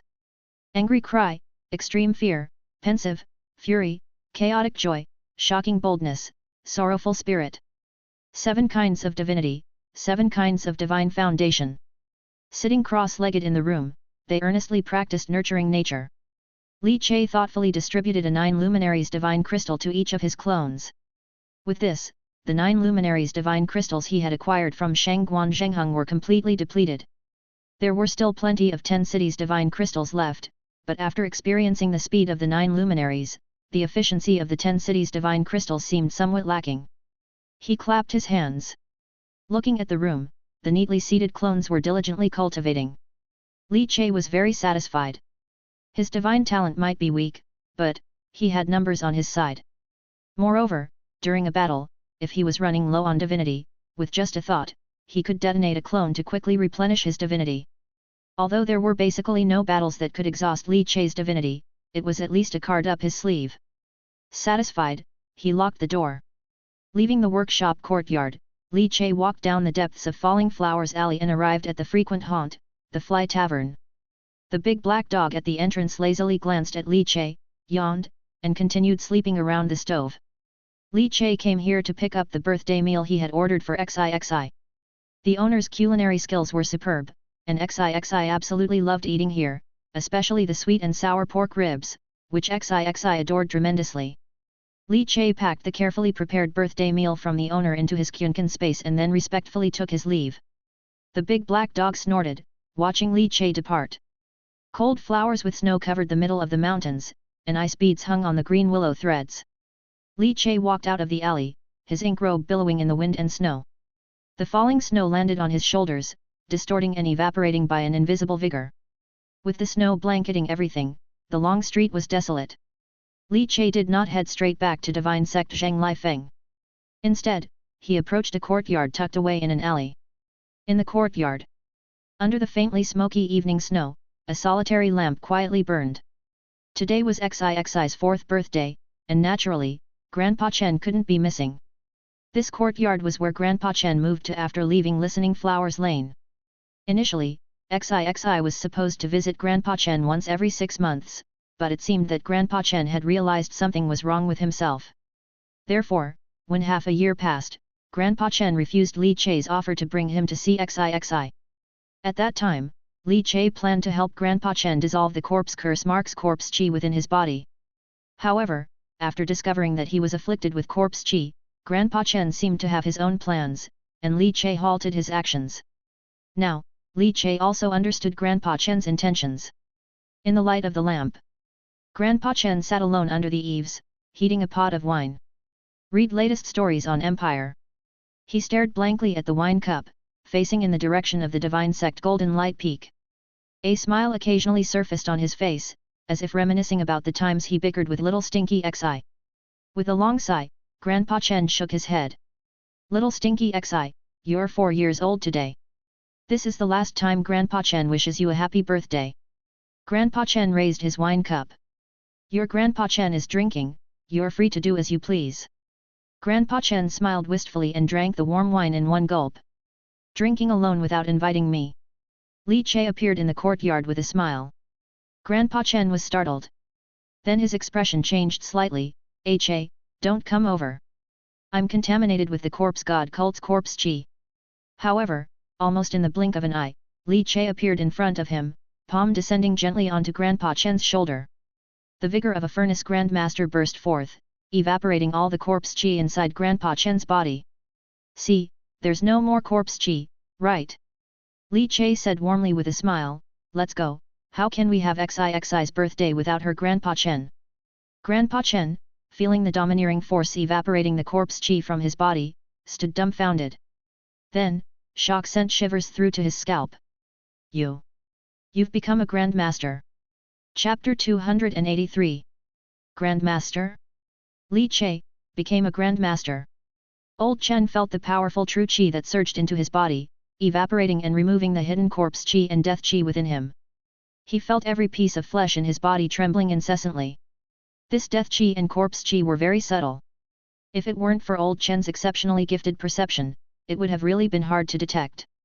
Old Chen knew about the corpse god cult, how could he not be aware of this evil sect? The very sect that forced him to leave his home all those years ago and the ruling power over the city he had lived in was the corpse god cult. He knew about the corpse curse mark, which was the method the corpse god cult used to control its followers. When Old Chen sensed the corpse chi inside his body and found that it didn't affect his flesh, he understood that the target was not himself. It was XIXI. As soon as Old Chen realized this, he chose to move away from the courtyard where Li Che and Zhang Yi lived, fearing the corpse chi on him might infect them. As for the source of the corpse chi in his body, Old Chen suspected there was something wrong with the work at the beggar's sect recommended by a fellow villager. The day after he learned of the situation, he secretly went to seek out this fellow villager. Only to find that the villager's entire family was dead. Old Chen fell silent. The dangers of Mansion City were more bone-chilling than outside. If people died out there, they could still scream. Inside the city, it was silent and without trace. In Old Chen's view, the beggar's sect was really powerful, hence he didn't want to involve Li Che's family or XIXI. Old Chen moved out of the courtyard in silence, refusing Li Che's invitation to visit XIXI. Even though it felt like his heart was being sliced open, no matter how reluctant he felt. He had to make this decision. It was for XIXI's good. Even a martial artist like Old Chen couldn't help but get teary-eyed in the stillness of the night, filled with melancholy and reluctance. Today was XIXI's 4th birthday, he remembered it clearly. That's why he was drinking alone into the night. Experience new tales on Empire. Only to be joined by Li Che. The troublesome corpse chi that had bothered him endlessly was effortlessly eliminated by Li Che. The persistent corpse chi vanished in an instant as if malicious spirits had encountered the blazing sun, evaporating without a trace. And Li Che's cultivation level had reached the Grandmaster realm. A realm beyond his imagination. After achieving channel opening, one becomes a Grandmaster. Yet Old Chen was acutely aware of how difficult reaching the Grandmaster realm was. Old Chen, I've become a Grandmaster. Li Che said with a gentle smile. He already knew what Old Chen was planning to do, so he came out tonight to stop him and to dissuade him from seeking death. How long have you been cultivating? Old Chen swallowed hard. What kind of monster is this? Li Che's learning of martial arts could be attributed to Old Chen's partial guidance, even though it was Su Baihu from Su's wood carving shop who taught him. But still, he was a mentor at the outset. Yet in less than 4 short years, Li Che had become a Chi blood Grandmaster. Old Chen closed his eyes, sensed the corpse chi and death chi inside him, and indeed, he felt not a trace left. Opening his eyes, they were slightly moist. Old Chen, you can come to me if there's trouble. XIXI is like family to us, you watched her grow up. You are part of our family. Do you know what family means? Li Che picked up a cup from the stove, poured himself a drink. Raised it in a toast to Old Chen from afar, and drank it all in one go. Old Chen exhaled, his tense body relaxing as he sat down under the eaves. Someone wants to harm XIXI through me, they planted corpse chi in my body, aiming at XIXI. Old Chen looked up gravely and said. I know. I know everything. Today is XIXI's birthday, let's not shed blood. Li Che patted Old Chen's shoulder. Old Chen was startled. That sounded so menacing. What did he mean by no bloodshed? Li Che smiled, I know you suspect that the ones aiming at XIXI, the Jiazi child prodigy, might be from the beggar's sect. Some of them have joined the corpse god cult, intending to act against XIXI. As for these experts from the corpse god cult, just kill them. Anyway, anyone who wants to harm XIXI, just kill them, that would be fine. Li Che said these words gently and calmly. This was his resolution, an unwavering will. Old Chen looked at Li Che in a daze. How calmly and softly he spoke of wiping out the beggar's sect. The beggar's sect, they're very strong. Old Chen reminded him, fearing that Li Che, who had just broken through to Grand Master, was getting overly confident and would make an unwise move. Then, Old Chen saw Li Che smile. After that, Old Chen's eyes narrowed. The snow that covered the courtyard melted away in an instant. And the Li Che standing before him transformed into a towering giant, a massive shadow that blotted out the sky and completely covered Old Chen's view. Li Che placed a cute bull mask over his face. And just like that, he loomed over him.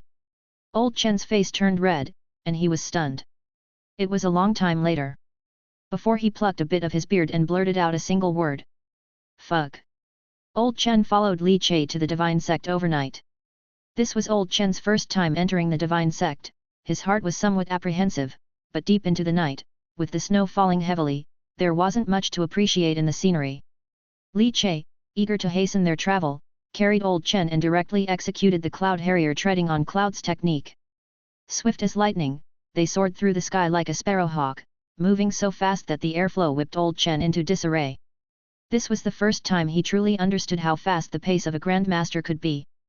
Zhanglei Peak. Old Chen stepped somewhat dazedly into the brightly lit courtyard. The snow fell thickly, but the ground was clear of any accumulation. Freshly falling snow evaporated before it could settle, leaving the area dry and comfortable. Chapter 284. A familiar yet long-missed feeling. Zhang Ye was bustling about in the kitchen. Although Li Che had brought home groceries, she still made some dishes XIXI enjoyed eating. She also made a bowl of Dragon Whisker longevity noodles, adding an egg. 1 egg, 1 bowl of noodles. Little XIXI, kid, another year gone by, safe and sound.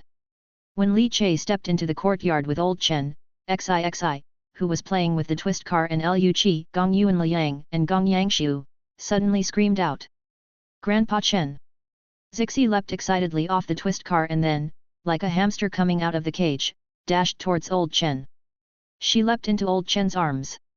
The strong impact made Old Chen, who had just been through a fast flight, dizzy. Little Stinky Xi, got stronger. Hui! Coming back to his senses, Old Chen held XIXI and declared warmly. 4-year-old XIXI had grown quite a bit taller, but her face was still chubby, and her belly still had a little bulge. Old Chen truly missed little Stinky Xi, having not seen her for about 7 or 8 months. But at first sight, the old and the young were only affectionate for a moment before they began to bicker again. Little Stinky Xi! Old Stinky Chen! The old and the young, bantering back and forth, began to argue. A smile bloomed on Old Chen's wrinkled face. He hadn't laughed this happily in a long time. Zhang Ye walked out of the kitchen and saw Old Chen, looking slightly surprised. Husband, Old Chen hasn't visited us for a long time. Zhang Ye did not know what had happened to Old Chen. But Li Che being able to invite Old Chen likely meant the problem was resolved. A minor issue, with your husband taking action, no problem remains a problem. Li Che appeared quite puffed up in front of his wife. Make a bowl of noodles for Old Chen too, Li Che suddenly said. Zhang Ye paused, looking puzzled. To celebrate his rebirth, returning home. Li Che said with a gentle smile. As they were about to start the feast, Li Qingshan arrived with Nurse Momo, and also joining were Xixi's senior brother and sister, Sang Guanyan and Lu Yang Yuan. Elder Zhu Hongdo from Red Cloud Peak also joined in. Shang Guan Qinghong was following right behind Li Qingshan as they arrived. In the courtyard, the atmosphere was lively, the winter snow unable to cover or dispel this laughter. Xixi, as the star of the day, was incredibly happy with delicious food, fun activities, seeing Grandpa Chen after such a long time, and receiving all kinds of gifts. She truly wished she could celebrate her birthday every day. The night breeze stirred, flurries of snow drifting about. After dinner, Li Che and the others gathered in the courtyard around the stove to make tea and chatted leisurely. In the courtyard, cleared of snow by Li Che's vigorous breath, Xixi and a few friends were joyfully playing. Li Qingshan, sipping his tea with narrowed eyes, said, observing the divine is indeed taxing on the mind, having a cup of tea during breaks to relax the spirit is quite nice too. Sang Guanyan and Shang Guan Qinghong joined Xixi's play. The sinister and elegant Lu Yang Yuan was drinking tea with Li Che and Li Qingshan. Yang Yuan, where is your master? Li Qingshan sipped his tea and asked with narrowed eyes. Lu Yang Yuan, also cautiously sipping his tea, replied, Master has entered seclusion again, he's been doing it quite frequently lately. Oh? It seems our sect master is perhaps trying to break through to the divine origin realm and achieve the status of a true person. Li Qingshan narrowed his eyes. Lu Yangyuan, however, shook his head. The realm of divine origin is not so easy to reach. The teacher is not very sure. After all, the teacher was injured years ago. Li Che was listening quietly on the side, not interrupting. After drinking tea for a while, Lu Yangyuan bid farewell and left with Sangwanyan side by side. The snowflakes were swirling in the air but were being shattered by a sharp aura before they could settle. Li Qingshan exhaled. Lu Yangyuan and Sangwanyan, these youth ranked 3rd and 4th, are ultimately not as good as the 1st and 2nd. Find exclusive stories on Empire. Li Che looked at him curiously. Li Qingshan cleared his throat and continued, aside from XIXI, the sect master's 4 other true successors. The one with the highest talent was the late senior disciple, Zhou Dayuan, who, like XIXI, was a Jiazi child prodigy with extremely high talent. He completed the Divine Base Foundation at 12 years old, and it was a 6 ministries divine base. Later, he joined the training at the Authentic Divine Sect. He once performed extraordinarily well at the Authentic Sect's Young Gods Assembly, securing vast resources for our Golden Light sub-section. Li Che was startled. Young Gods Assembly. Li Qingshan nodded. 1 path, 1 divine sect, 1 province, 1 sub-sect. Lingnan Circuit has 10 provinces altogether. Apart from Yun Province's Golden Light sub-sect, there are other provinces sub-sections. With so many sub-sects, resource allocation becomes a problem, and there's never a fair distribution. Not only the number of divine symbol cultivators within a sub-sect counts, but also the quality of disciples. The Young Gods Assembly is then an evaluation based on the quality of the disciples. Li Che raised his eyebrows upon hearing this, took a sip of hot tea, and glanced towards XIXI, who was happily playing with the twist car in the courtyard. With such talent, how could Zhou Dayuan die so young? Li Che narrowed his eyes. This is also something we're puzzled about, but I vaguely heard that Zhou Dayuan's death was related to the City Lord's mansion. How is it related to the City Lord's mansion again? Nan Luo has a strong intent to kill towards the City Lord's mansion. Don't be fooled by his normally gentle demeanor. In reality, Nan Luo has a heavy urge to kill. He genuinely wants to kill City Lord Suhuili. Perhaps the rumors are true that City Lord Suhuili killed Zhou Dayuan, so Nan Luo wants to kill Suhuili. Having finished speaking, Li Qingshan fell silent. Then why have you always been suspicious of the sect master? There must be a reason, otherwise, you shouldn't suspect a sub-sect sect master. Li Che asked further, revealing his inner doubts. Surprised, Li Qingshan looked at Li Che, seemingly puzzled that he would ask such a question tonight. Chapter 285. Suddenly, Li Qingshan's eyes brightened. Asking this question meant Li Che must have already completed the refinement of the 7 elemental corpse curse seal. Have you done it? Li Qingshan became excited. Upon hearing this, Li Che smiled, and without denying it, nodded. Good. Li Qingshan clapped his hands, then stood up and glanced at the kids playing in the courtyard. The 2 of us will make a covered visit. As unmoving as a mountain, Li Che asked, to where? To Golden Light Peak, to test the sect master. Li Qingshan rubbed his hands together, excitedly speaking rebellious words. Li Che remained silent for a long time before finally speaking. Are you really so eager to upset the heavenly balance? Li Qingshan then grew solemn. It's just that I want an answer. This speculation has troubled me too long, making my heart tremble, causing me fear, fury, powerlessness, and chills. Besides, don't you want to know who orchestrated the assassination attempt on XIXI? This is a lurking danger, and with your temperament, you can't tolerate it, can you? Li Qingshan leaned back in his chair, squinting at Li Che. After finishing the last sip of his hot tea, Li Che patted his ink robe and stood up. You read people very accurately. As for dangers lurking around XIXI, I always advocate to strangle them all, leaving none behind. Whoever they are. Li Qingshan bade farewell to return to continue divine observation. Nurse Momo and Lu Qi were staying at Li Che's small courtyard tonight, and Gong Yuan Liang and Gong Yangshiu also stayed over, planning to return to their cultivation peaks the next day. Late at night, Li Che entered the study, lit a lamp, then summoned a duplicate of the fairy in the painting, who quietly and diligently carved wood carvings in the study. His original body left the study, transforming into a shadow to depart. Li Qingshan, wearing a cat-faced mask and stooping, had been waiting outside the courtyard early for Li Che. When Li Che appeared wearing the bull demon mask, the duo under the guise of a green ox met in the darkness, nodded slightly to each other, and then transformed into streaks of light, disappearing into the night. Beneath Golden Light Peak, the two whooshed down, landing on a towering tree, looking at Golden Light Peak. The sect master is, after all, a Yuan phase cultivator, just one step away from achieving the primordial spirit. Once the primordial spirit is achieved, he can leave his physical body and roam the universe, quietly. Perhaps the primordial spirit is near you, and you haven't even noticed it. Li Qingshan said in a muffled voice through the cat-faced mask. This remark startled Li Che, causing the chess saint's Dao fruit in his chest to tremble and the heaven and earth chessboard to expand and envelop. Feeling his surroundings to make sure there was no snooping by any primordial spirit, he then breathed a sigh of relief. The heaven and earth chessboard of the chess saint's Dao fruit should be able to detect a primordial spirit, right? Li Che thought to himself. Right here, can it detect it? Any closer and it might be noticed. Li Qingshan exhaled. Li Che nodded but did not act immediately. Can you now tell me, why you suspect the sect master? Li Qingshan remained silent for a moment. Stay connected with Empire. His eyes under the cat face mask eerily looked up at Golden Light Peak. Because, the clue I found, the death of Zhou Dayuan, actually involved Nan Luo. The most up-to-date novellas are published on Fruit Noelo.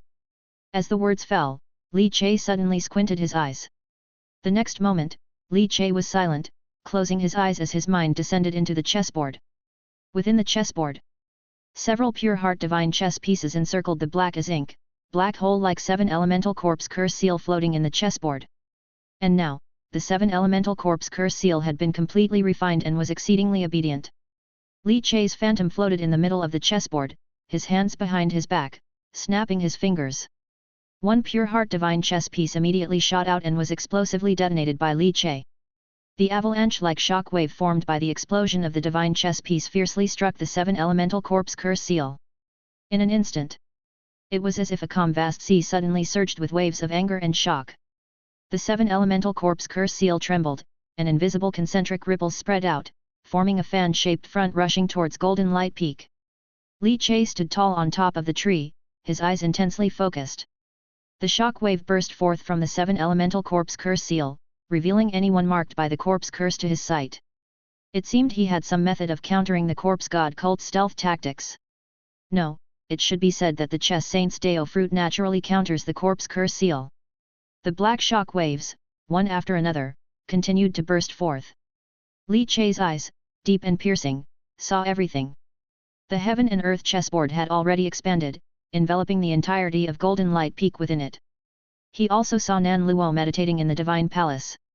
Nan Luo sat on a cushion, his body emanating dense, substantial divinity flowing and streaming. The shock wave of the corpse curse swept over his body. Nan Luo suddenly opened his eyes, and a powerful divine sense explosively spread out.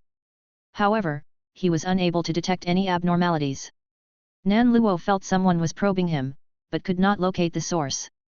Li Che did not dare to let the heaven and earth chessboard envelop for too long, and after confirming there was no trace of the 7 elements corpse curse on Nan Luo, Li Che then withdrew the probing of the heaven and earth chessboard.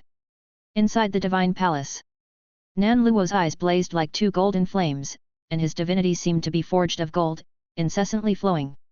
Who is spying on me? To do so silently and unnoticed, is it a primordial spirit?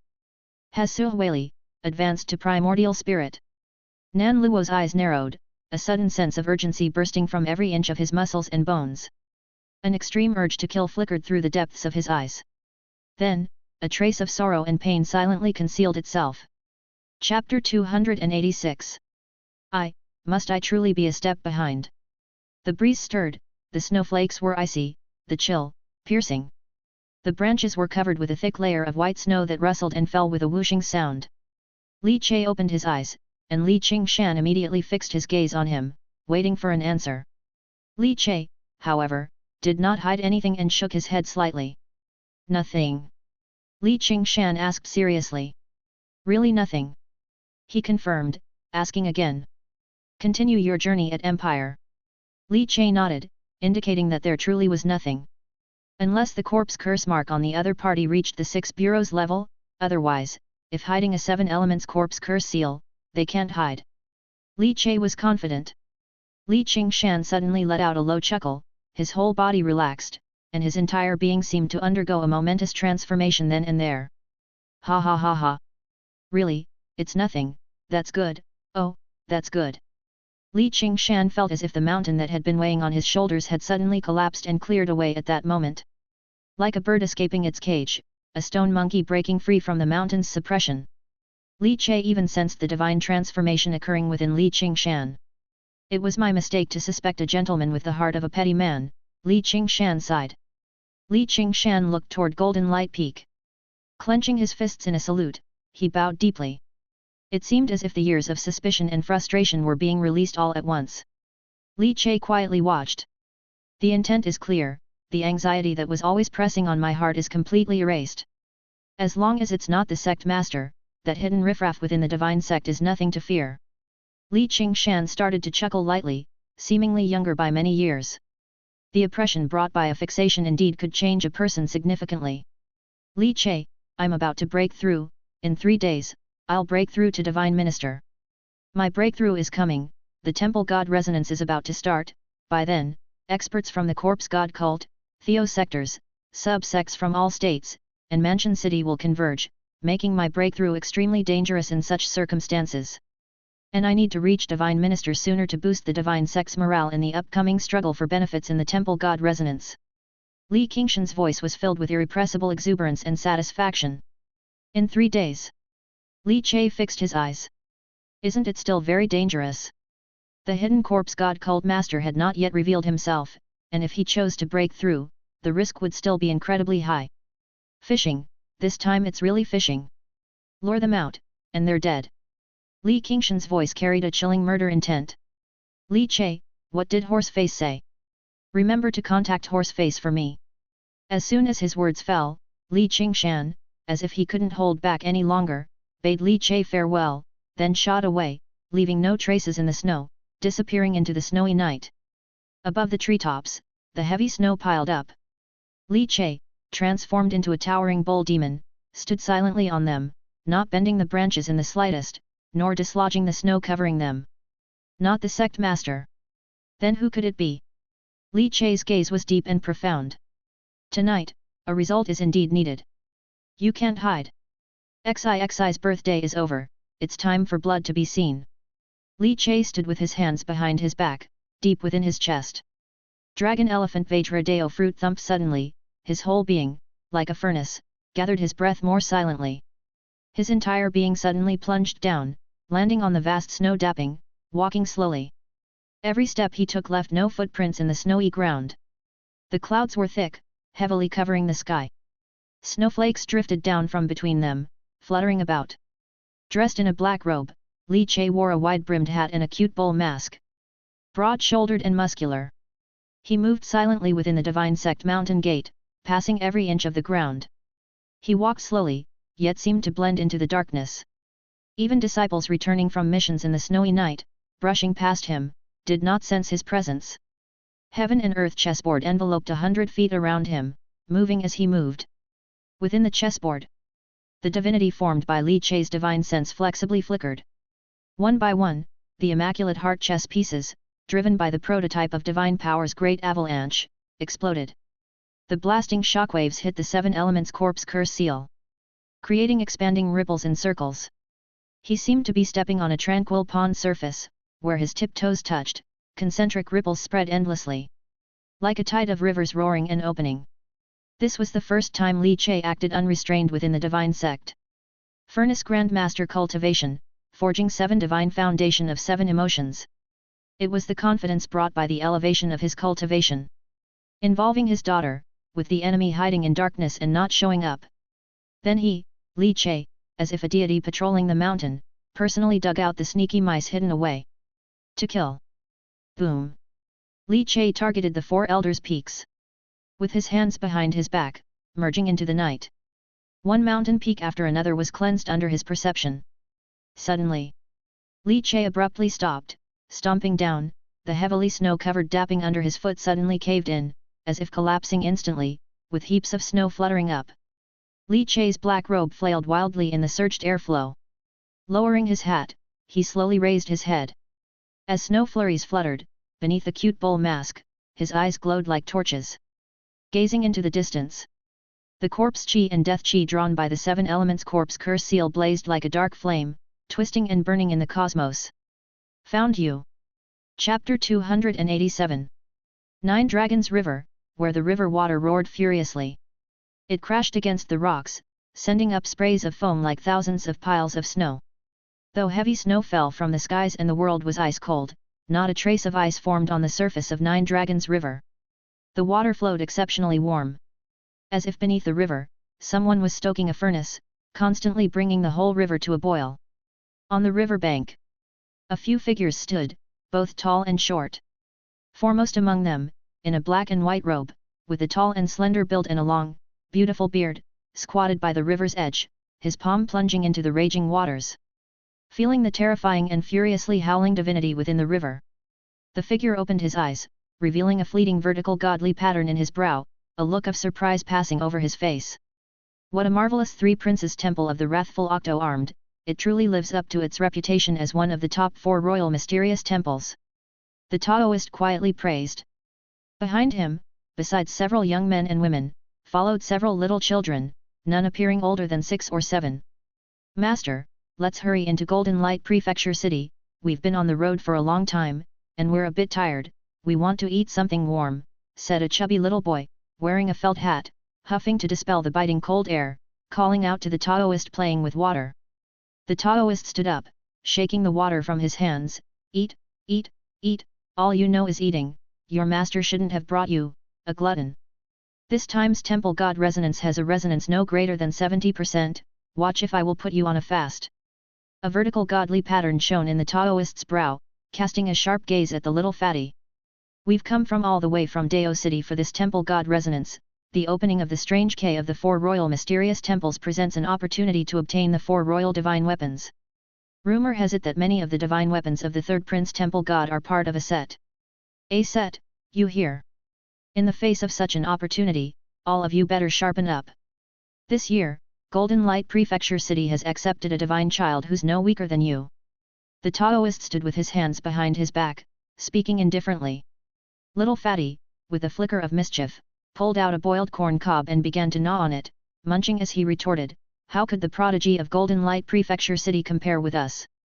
We are the bona fide prodigy leaderboard candidates of Dao City. Heaven favors us, divinity favors us, the little prodigy of a mansion city is hardly worth mentioning. Master, would you like a bite? Little fatty felt the Taoist's piercing gaze as if it were sharp enough to carve off his fatty flesh. Immediately turning as cold as a cicada, he quickly offered the half-eaten corn cob. No thanks. Don't be too confident, this Golden Light Prefecture's Li Nuangzai ranks 21st on the Lingnan Dao City Prodigy leaderboard. The Taoist said. Master, I'm ranked 18th. Little fatty spoke unconcernedly, waving his chubby hand. Besides, according to the descriptions, that little girl only made it to 21st by the advantage of her young age. She is not to be feared at all, not truly a competitor. The legacy of the 3rd prince, I've got it in the bag. Having finished his corn cob, little fatty conscientiously cleaned up the waste, then pulled out a bowl of strawberries and started popping them into his mouth one by one. The Taoist shook his head helplessly. He looked towards the other divine youths he brought from Dao City, all of whom were of similar disposition. All full of confidence in their own talents, carrying the prejudice of Dao City cultivators towards local mansion cities, not taking the divine youths and prodigies of Golden Light Prefecture City seriously. Such attitudes were bound to lead to failure. He turned his gaze towards the magnificent temple standing unyielded in the center of the great river. Just one glance made him feel a sense of oppression and horror in his heart, as if a child wrapped in countless chains, entwined with black flames, was raging furiously beneath the river. The Taoist's eyes narrowed. Compared to the top-tier 4 royal mysterious temple suppressed by Ganyuan Orthodox sect, this one located in the Golden Light Prefecture City seemed indeed restive and on the brink of eruption. Aside from bringing the Orthodox disciples here, he also had the duty to monitor the stability of the 4 royal 8-armed wrathful 3rd Prince mysterious temple. If it went beyond what the forces of Golden Light Prefecture City could restrain, he would have to report back to the Orthodox sect and summon a divine element true person to take charge. Let's go, into Golden Light Prefecture City. Cultivators from other provinces subsects should also be sending followers with their divine youths. Perform well, you are orthodox disciples from Dao City, don't get outdone by those from the subsects, said the Taoist, leading the children into a carriage. The wheels turned, crushing the snow and ice, and slowly headed towards Golden Light Prefecture City. Master, I have roast chicken, do you want some? Shut your mouth. Stop eating, will you? Are you a pig? From within the jostling carriage, the voice of an anxious child rose. Then came the exasperated curse of the Taoist. Explore hidden tales at Empire. The entire great snow plain suddenly shook, and countless snowflakes stirred up, fluttering endlessly. As if the ground had abruptly sunk, the furious air currents raged and pulled at the snowflakes. The black robe fluttered, the cute bull mask eerily silent. Staring at the mountain peak ahead from which dense death chi and corpse chi were erupting. It was the mutual perception after the response of the 7 elemental corpse curse seal. Within the heaven and earth chessboard, the suppressed 7 elemental corpse curse seal was trembling incessantly. Li Che's divine sense lingered, fingers flicking continuously, releasing the pure heart divine chess piece. The explosive divine chess piece, like a violently unleashed avalanche, burst forth with divine power, impacting the 7 elemental corpse curse seal. Black waves surged towards the peak. The black flames rising like beacon fires within the mountain became so noticeable against the vast, white snow in the world outside, and so glaringly prominent in the pupils of Li Che. Chapter 288. It's actually you. Li Che held his fight hat tightly, his black robe billowing incessantly, and from beneath the cute bull mask, a pair of eyes revealed shock and astonishment. Because he had not expected that the person lurking in the shadows, who had bewitched Shangguan King Glei and even taken out the 7 elemental divine weapon to spur Shangguan King Glei into attempting to harm XIXI, would actually be him. Peaks rose abruptly from the earth, resembling swords imbued with flowing light, exuding a rampant and domineering sword intent. Standing before Li Che was one of the 4 elders' peaks. Flowing Sword Peak. Flowing Sword Peak. The location of the enforcement hall of the divine sect Golden Light Branch. Li Che took a deep breath, the air currents around him turbulent, clearly he was also somewhat shocked. Su Juking. It was actually him. The heaven and earth chessboard reflected this, instantly taking the position where Li Che stood as the stellar position, expanding continuously, slowly encircling and enveloping Flowing Sword Peak. In Flowing Sword Peak, Li Che saw Su Juking sitting cross-legged. Black corpse chi flames rose up from Su Juking. Li Che had initially thought that there might be someone else on Flowing Sword Peak. But it wasn't. After several detections, he was certain. It was Su Juking. The elder of the enforcement hall of the Golden Light Branch, was actually, an evil person from the corpse god cult. This undercover act, had actually reached such a high position. It was, simply put, far too surprising for Li Che. Originally, Li Che had guessed that the one bearing the 7 elemental corpse curse seal must have reached the divine phase realm. The divine sect had only 4 great elders and the sect master Nan Luo as divine phase experts. Since sect master Nan Luo had been ruled out as a suspect, that left the 4 great elders under suspicion. Zhang Qingzheng of Twin Sleeves Peak, Zhu Hongdou of Red Cloud Peak, Su Juking of Flowing Sword Peak, and Wang Wuyu of Nanshan Peak. Read exclusive adventures at Empire. Li Che initially focused his suspicions on Elder Wang Wuyu of Nanshan Peak. But speculation is just speculation, he couldn't neglect the other 3 peaks. Therefore, Li Che expanded the heaven and earth chessboard, continuously lashing out at the corpse curse mark with the explosive power of Immaculate Heart Divinity. It was as if a deity patrolling the mountain was conducting the search. Upon investigating Twin Sleeves Peak, Zhang Qingzheng seemed the least likely suspect, but he did not overlook him. As expected, there was no response from the corpse curse mark on Twin Sleeves Peak. Then, it was Red Cloud Peak, followed by Flowing Sword Peak, and lastly Nanshan Peak. But Li Che never thought that he would find the hiding corpse god cult rat just after investigating Flowing Sword Peak. The world suddenly grew dead silent. Wearing the cute bull mask, Li Che let out a faint chuckle. He couldn't help but think of that day, the scene where Su Juking came floating in, escorting the inner sect enforcer Zhao Jianmian. Now that he thought about it, the other party was clearly probing to see if he had exposed himself due to the loss of the corpse curse mark. And a righteous sword cultivator, who should be upright and unyielding like Li Qingshan, was actually an evil person from the corpse god cult. No wonder he could hide within the divine sect for so long.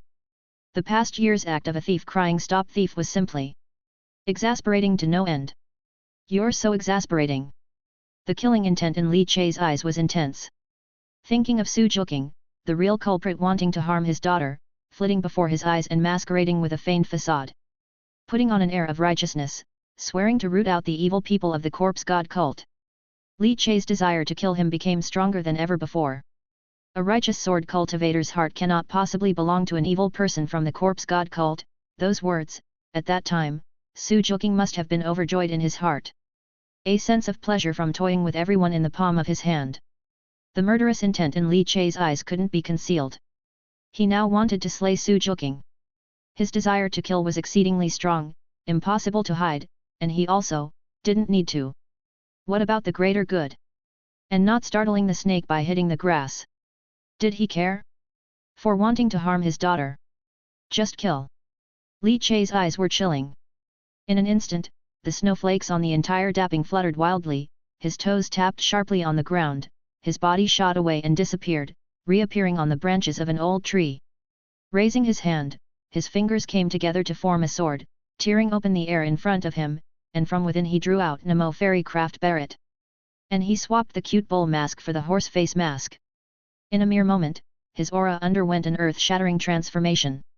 If the previous bull demon's killing intent was unrestrained and hard to conceal, violent and ferocious with a whirlwind of deranged emotions, causing the countless fluttering snowflakes to scatter into a fine powder. Then now, with the horse face mask, what remained was calmness, a chilling and utterly cold composure. An excellent sniper requires steadfast composure and extreme calm. Su Juking. In the middle god phase realm, can he be killed? It might not be certain that he can be killed, but I don't necessarily have to kill you with my own hands. Inside the divine sect, if you expose yourself, how can you live? Horseface's eyes were deep and pitch black, like two black holes suspended in the sky, drawing in all light and heat from their surroundings.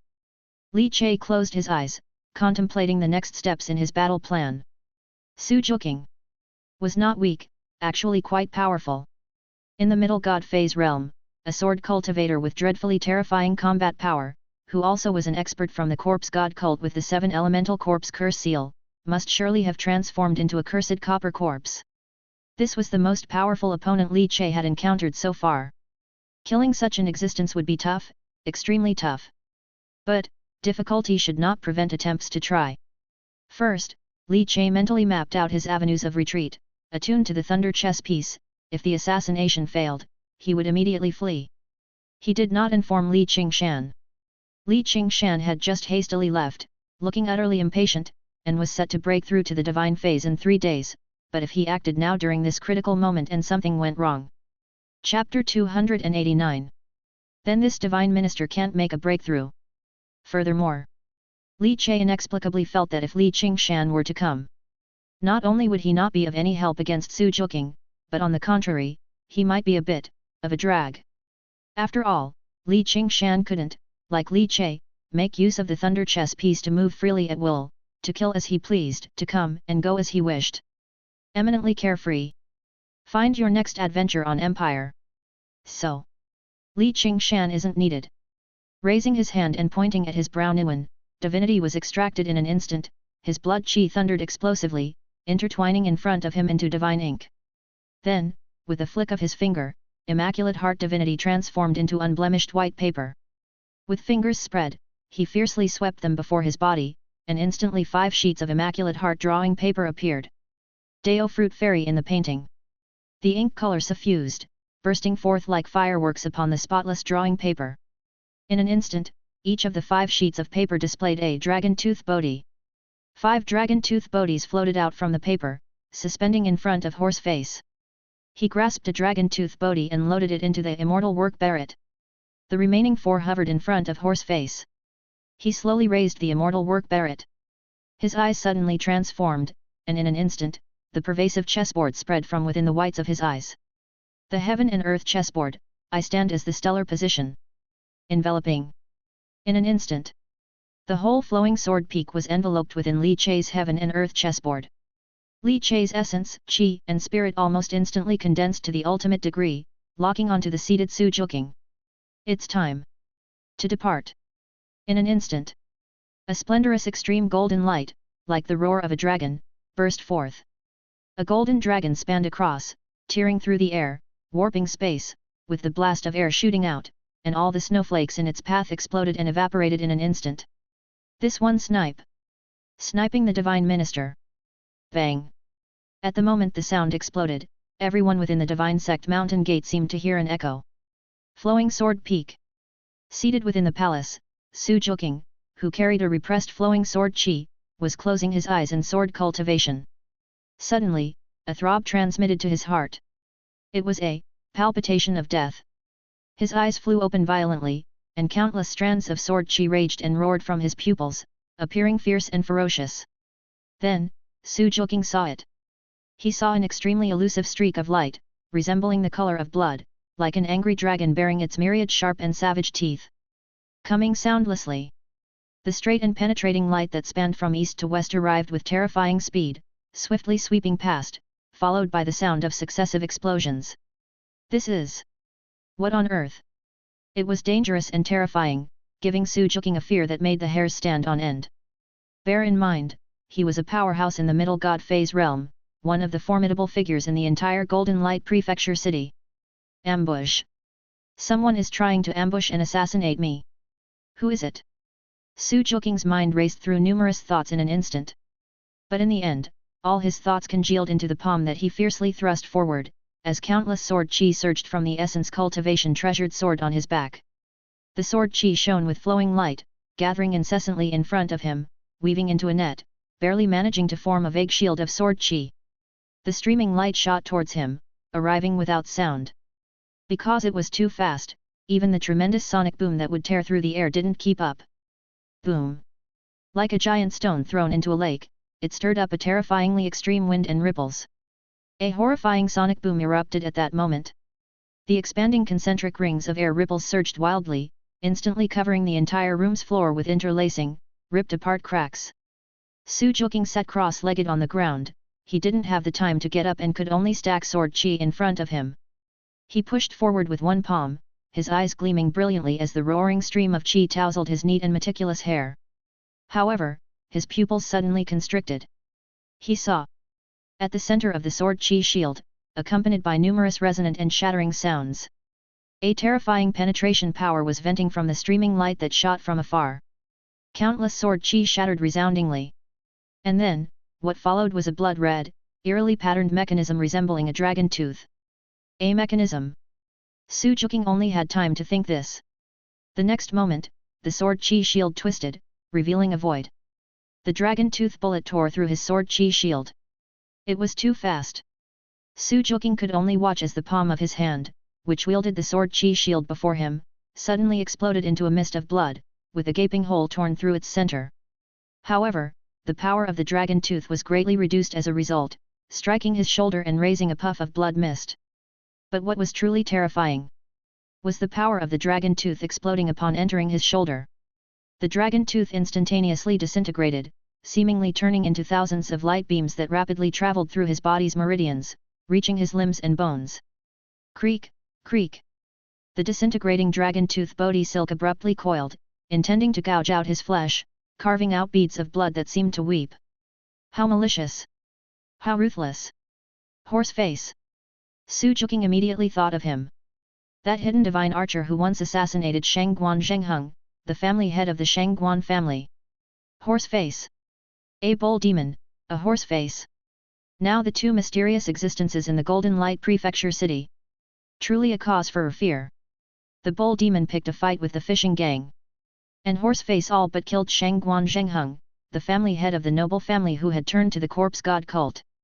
But now, Horseface was actually trying to kill him. Su Joking felt the body silk penetrating his limbs and bones, intending to gouge out all his flesh. A glint of coldness flashed in his eyes. Chapter 290. The immense divine sense instantly enveloped his entire body, and his flesh, faintly, burst forth with an extremely rich ancient bronze luster.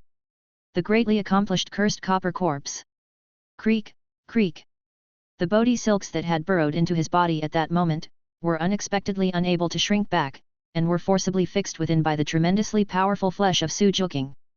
Su Juking stood up, his palm, which had been pierced through, filled with the color of ancient copper, undulated as countless buds of flesh grew, returning to their original state amidst their burgeoning. Is this all you've got? You dare to attempt to assassinate a middle god phase expert? Su Juking's expression was cold and harsh. But at this moment, his heart was pounding wildly, with an inexplicable chill running down his spine. Why? Why did Horseface come to assassinate him? Why him and not someone else? Had he been exposed? Horseface was acting together with Li Qingshan and Lin Qiu, and now that Horseface had made his move, did it mean that Li Qingshan also knew the identity he had hidden so well? Could it really have been exposed? As Su Juking rapidly pondered in his mind, thinking that Horseface, having not succeeded in his first strike, would give up and leave, he had planned to conceal the power of the cursed copper corpse, but the second stroke of swift radiance, silent and swift, shot at him again. With a thud, it struck his chest, followed only then by a roaring sound, rolling in. A terrifying tidal wave of force harshly impacted his body. There's a second one. Boom. The sound of an explosion, that immensely powerful impact, and the terrifyingly extreme piercing force. It deeply embedded in the body of Su Juking's greatly accomplished cursed copper corpse. His chest caved in as if a large chunk of flesh was gouged out, revealing a gaping bloody hole. His body staggered, retreating a step and then stomping down heavily. The entire room's floor violently trembled, instantly causing countless bricks and stones to explode, soaring fluctuatingly amidst waves of hot air spewing from the web-like dense fractures. His hair wildly flailed, and Su Juking's eyes progressively showed a hint of ferocity. Frustration, so much frustration. The person was unseen, at an indeterminate distance, yet he took 2 hits from hidden weapons. Unpreventable. He was a middle god phase expert, yet he couldn't react in time to defend himself. A dense corpse chi and death chi were spouting from the depressed flesh. The dragon tooth lodged in the body of his cursed copper corpse. It had not penetrated his flesh. Bang, bang bang. However, he had hardly stabilized his stance when another 3 sounds like tidal waves of sonic booms, terrifying overlapping explosions resounded. And Su Juking's caved-in chest had already been penetrated by 3 spiraled, high-speed rotating dragon tooth bullets. Su Juking thudded, thudded, thudded. Relentlessly retreating, each step he stamped shattered the ground. His Grandmaster posterior realm cultivation, which had toughened his organs immensely, together with the overwhelming strength brought by the cursed copper corpse. Yet, he couldn't withstand Horseface's sniping, locked in by the heaven and earth chessboard with unmatched precision. A continuous barrage at one spot, even a thick house could be penetrated. The robust physique enhanced by the cursed copper corpse, at this moment, was penetrated. An explosive burst of misted blood instantly spread within the tempestuous airflow of the room. Su Juking gripped the essence-cultivated sacred sword with intent to kill, soaring to the skies, his chest pierced, bleeding profusely. But suddenly, those 4 dragon tooth Bodhi bullets lodged within him began to vibrate violently. His divine sense swept over, only to discover that the dragon tooth Bodhi bullets had transformed into myriad Bodhi silks spreading out, exposing the 5 concealed divine chess pieces, releasing strong divinity. 4 black, 1 white. 5 chess pieces. That divinity. Illusory phase realm. Shangguan Zhengheng. Su Juking was dumbfounded, but the next moment, the chess pieces exploded inside him like hidden bombs. 4 consecutive blasts. Su Juking felt as if the organs he had cultivated were about to split apart. The robust exterior of the greatly accomplished cursed copper corpse was formidable, yet internally, it was just the organs of a Grandmaster posterior realm. Unless his cursed copper corpse reached the master realm, allowing his organs to also become tough. If he reached the transformation realm, both the inside and outside of his body would be flawless. Only then would he be truly indestructible. But as of now, he had not reached such a level. An avalanche-like terrifying force burst forth from within his body, causing Su Juking to involuntarily let blood spill from his mouth. His eyes near to bursting with veins, filled with madness. The tremendous pressure of the divine phase rank roared outwards, intending to suppress everything. Countless specks of dust clung tightly to the ground as the broken bricks on the surface trembled incessantly. Horseface. Su Juking was livid, but he had no opportunity to find Horseface and kill the hidden archer lurking in the shadows. He even dared not release the power of the cursed copper corpse, fearing that a dragon-tooth bullet would suddenly shoot out from the darkness, catching him off guard. Yet, he couldn't maintain the power of the cursed copper corpse forever. If too much time passed, he would be exposed. He needed to hide his identity, and moreover, he had been leaking his aura for too long. Su Joking's expression changed unpredictably. Enjoy exclusive adventures from Empire. He couldn't be certain if Li Qingshan had already discovered his identity. Since Horseface had found out, it meant that Li Qingshan's discovery wouldn't be far behind. He could no longer continue to hide. Damn it! Su Joking was furiously annoyed. Why have I been exposed? Why did Horseface come looking for me? Why? Why? Suddenly, a jolt of electricity shot through Su Joking's brain. Could it be that, the Seven Elements Corpse Curse Child Seal? Not good. I must leave. Without hesitation, Su Joking grabbed the Essence Cultivation Sword artifact and planned to flee. However, just as he made his move, unbeknownst to him, the white divine chess piece that had burst forth with the dragon tooth bullet had vanished. In its place, amidst the furiously swirling dust and ripping tornado, a figure silently appeared behind him like a ghost. Boom! Searing, scorching. The dragon's chant, like the roar of an elephant. Terrifying vital energy, like a furnace, accompanied by the sounds of muscles and bones rubbing, organs and viscera undulating and vibrating. A deep and oppressive voice echoed eerily behind him. Ascending the tower. Su Joking's hair stood on end. What in the world was this? Since when? He caught only a glimpse out of the corner of his eye, only to see in the midst of the raging airflow a remarkably cute bull mask. A top flowing sword peak. The terrifying explosion instantly set off a momentous, earth-shaking event. Like an avalanche, the dreadful momentum shook people to their core. The disciples in Flowing Sword Peak heard the explosion and their faces turned pale. They ran out of their houses and saw the elder's palace shaking violently, with a horrifying swirl of dust and smoke rising into the sky. Meanwhile, at Golden Light Peak, Divine Palace, Nan Luo, who was in secluded meditation, suddenly opened his eyes. His pupils seemed to swirl with two golden flames. His eyebrows furrowed sharply. A look of annoyance crossed his face. Who was it, daring to attack the Divine Sect Mountain Gate so brazenly? The City Lord's mansion? Time to face the facts with Su Huai. Nan Luo stood up, a fierce wind swirling around him, pressing his clothes tightly against his body.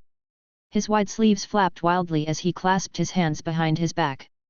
He took a step and shot out of the Divine Palace like a ray of golden light, appearing in the skies above the Divine Palace.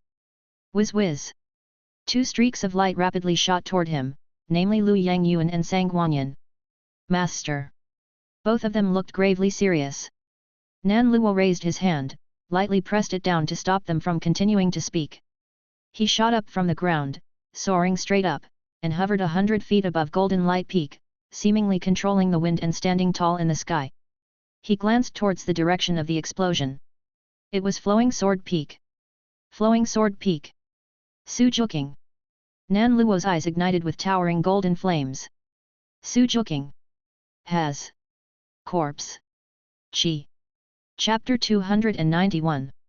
That's corpse chi. On Su Joking's body, there was actually the distinctive corpse chi exclusive to the evil people of the corpse god cult. In this instant, Nan Luo understood. Su Joking, this elder of the enforcement hall of the Qianyuan Divine Sect's Golden Light subsection, was the hidden betrayer within the Divine Sect, a high-ranking evil person of the corpse god cult. The very evil person who had acted against his precious true successor disciple. How preposterous! Absolutely unforgivable! Nan Luo's eyes seemed to ignite with golden flames. His fury surged forth like a rising tide in an instant. He was truly furious. It could be described as a great humiliation. If it had been anyone else, Nan Luo wouldn't have been so angry, but Su Joking, he was an elder of the enforcement hall. He represented the authoritative judgment of the Divine Sect. And now this authority had been corroded. Nan Luo's expression was icy cold. Golden flames slowly leaped out from his skin. 1 wisp, 2 wisps, 3 wisps. At first small flames, then countless little flames gathered together, forming a cluster of fiercely burning divine heavenly fires. Nan Luo took a step forward and in a flash, turned into supreme radiance, shooting towards the direction of Flowing Sword Peak. At the same time, after Nan Luo sensed the corpse chi on Su Juking. On several other elder peaks, powerful divine senses of divine ministers also surged into the sky, sweeping over. On Twin Sleeves Peak, Zhang Qingzheng, wearing a tattered Confucian robe, had his angry brows furrowed upside down, his scowling face rolling with indignation, looking both stinky and furious. Damned Su Juking! What audacity! On Red Cloud Peak, Zhu Hongdou summoned the fire god's visage, her eyes streaming with red fire, clenching her spear and rising into the air on the spot. On Nanshan Peak, an elderly man with a cane, shook his head. Previously, you all suspected me one by one, causing me not to dare to make a sound. Now the thunder has exploded, hasn't it? Wang Wuyu smiled helplessly. He didn't really care, after all, he was already 1 foot in the grave and didn't fuss over much. His peachwood cane struck the ground fiercely, and in a moment, he stepped out, his powerful divine minister aura also erupted. Covering towards Flowing Sword Peak. This guy who had made him carry the suspicion for so long had to pay a price, right? Zhenglei Peak. Li Qingshan had just returned in front of the divine temple, entering the divine observation state, but his divine sense was still spreading outside. The powerful energy erupted at Flowing Sword Peak was too intense, alerting Li Qingshan immediately. He instantly understood what had happened. Shit! Li Che, that kid, hogging all the action. Capturing a traitorous evil person from the corpse god cult, why didn't you call me? Li Qingshan beat his chest and stamped his feet, heart-wrenchingly. Discover more stories at Empire. He had missed out on such a big event. But he was helpless, who told him he couldn't hold back. Feeling the restless divine likeness, Li Che could only calm himself down, not to let his emotions fluctuate wildly, and maintain his composure. Observing the divine likeness was crucial. Bull Demon. Staring at that cute bull mask amidst the raging storm. Su Juking recognized it at a glance. It was the bull demon's symbol, a cute bull mask. But beneath this cute mask hid an extremely fierce face, which had almost single-handedly toppled the fishing gang. Su Juking gripped the divine sword nurtured in his hand, as his emotions churned like surging waves.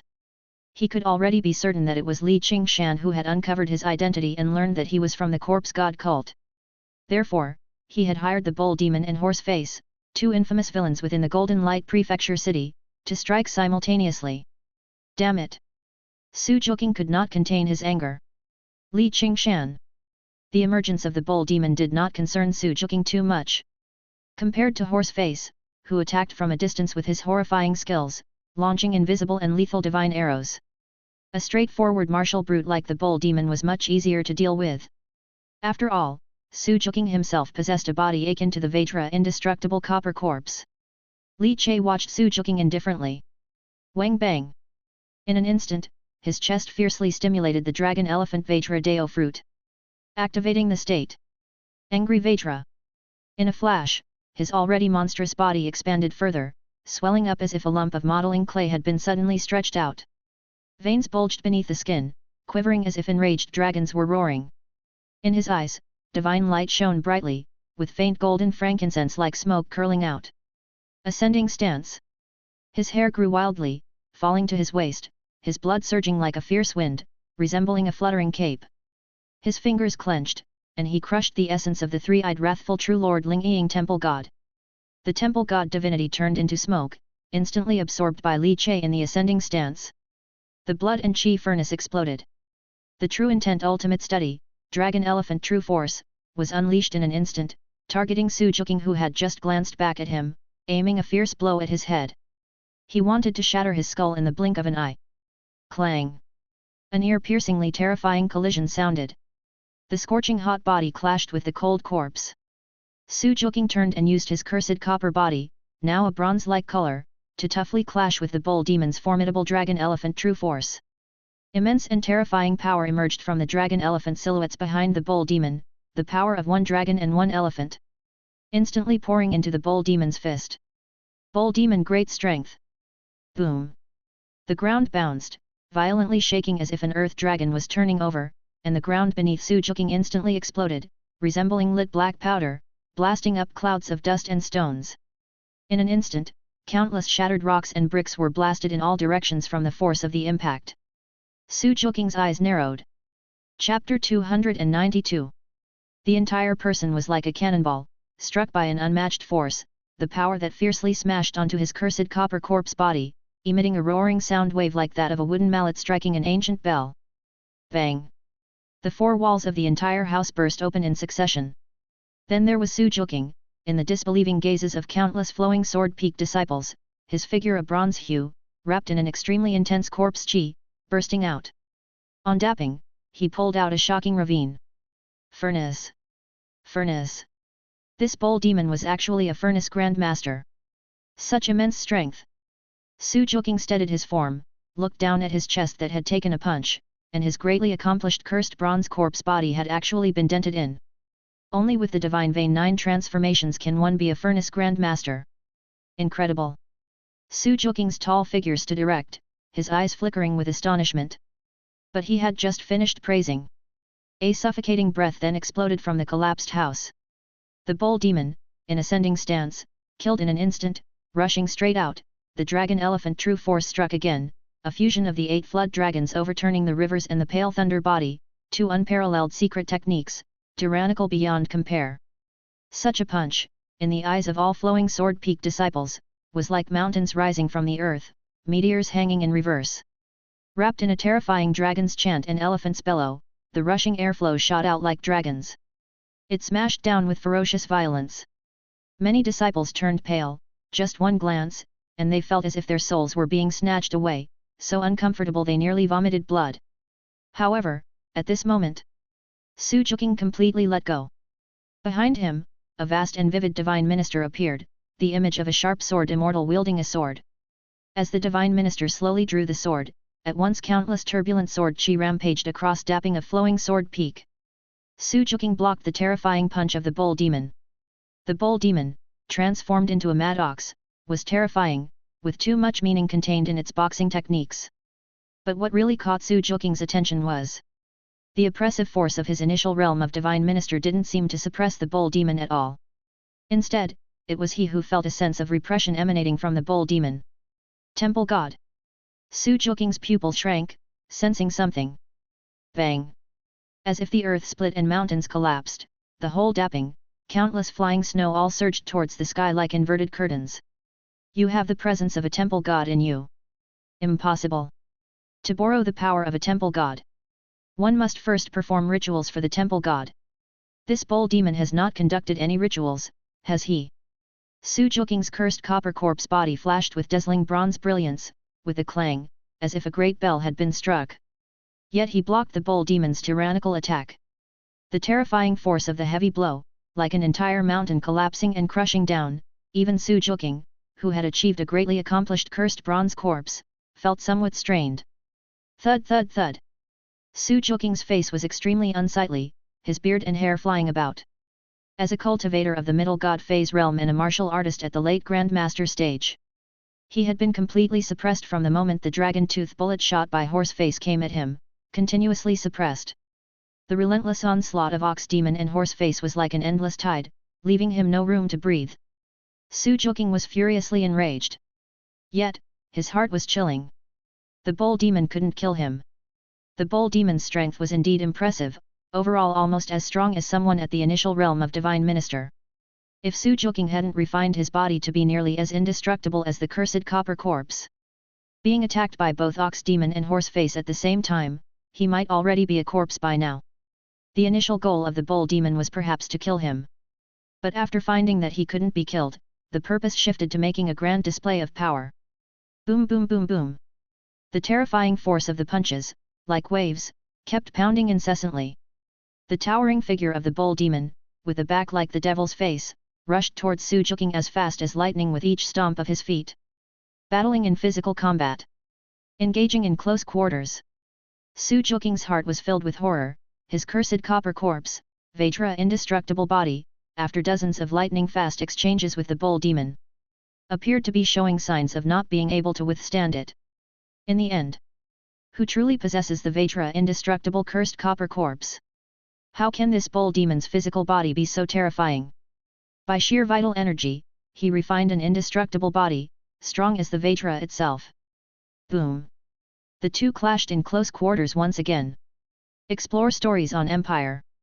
The clanging sound echoed like the deep tolling of ancient bells, reverberating and spreading out. It was like thunder exploding on the snowy plains of Daping, instantly causing the snow mixed with mud and sand to roll wildly. Su Joking was furious to the extreme.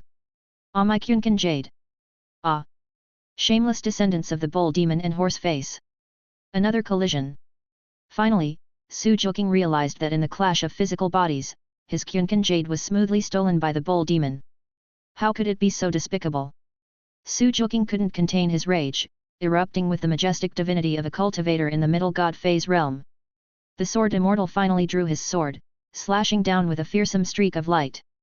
Beneath the bull demon mask, the impassive eyes of the bull demon showed no hesitation as he retreated explosively. With Cloud Harrier treading on clouds, akin to a sparrowhawk, he widened the distance with a few touches of his toes. But Su Joking's sword strike wasn't really aimed at the bull demon. His heart was filled with urgent anxiety. Although he had his Kyunkan Jade snatched away and suffered great humiliation, he had no desire to entangle further with the bull demon. He already sensed an extremely terrifying presence rapidly approaching, as if the sky itself was about to crash down. The dreadful pressure made his body stiffen. Nan Luo! A low roar burst forth from his mouth. With hair and beard flying, the sword immortal who had drawn the sword appeared fierce, suddenly opening his eyes wide, which were stained an extremely vicious red color. A dense aura of death chi and corpse chi entwined around him. Violent, ferocious, murderous, terrifying. Chapter 293. All kinds of divinity emotions swept over Flowing Sword Peak like a stormy ripple, assaulting it in its entirety. Nearly all the disciples of Flowing Sword Peak were shrouded in this divine emotion. Each one looked frenzied, their eyes blood red. Those with weaker cultivations couldn't withstand the impact, directly spitting blood from their mouths and fainting away. How dare you! The voice of Nan Luo had already exploded. As soon as his voice reached, Nan Luo's figure promptly appeared following it. Nan Luo, stop right there. If you dare step into Flowing Sword Peak, I will kill all the disciples of Flowing Sword Peak. The low growl came from Su Joking, who was straightening up, his body a bronze color and his red hair flying wildly, looking ferocious. The sword artifact in his hand, nurtured over many long years, was already half drawn from its sheath. Sharp and terrifying sword chi raged and tumbled over Daping. The disciples who were almost mad only felt the incessant flow of blood from their bodies, slice by brutal slice of sword chi. The sword chi of Su Joking. It was connected to each and every disciple of Flowing Sword Peak. What he fed was not sword chi. He was cultivating the lives of thousands of disciples on Flowing Sword Peak. Malignant. Ruthless. Boom. Blazing heat detonated in midair. Nan Luo's body was enveloped in blazing gold flames. Then he fiercely plummeted down. Without the slightest hesitation, he landed on Daping, and the terrifying blazing golden divine fire instantly evaporated all the accumulated snow on Daping. Su Joking's pupils shrank. He had not expected that Nan Luo didn't care about his threats at all. Those were the lives of thousands of disciples of Flowing Sword Peak. You, as the sect master. Could you be so heartless? With golden flames burning in his eyes, Nan Luo coldly stared at Su Joking, his big sleeves swirling behind him as he landed on Daping and took 3 steps forward. His white hair flying, it took only 3 steps. And he appeared beside Su Joking. He spread his 5 fingers wide and slammed down fiercely. Su Joking's Vajra indestructible cursed copper corpse body was instantly set aflame from within by the blazing gold flames.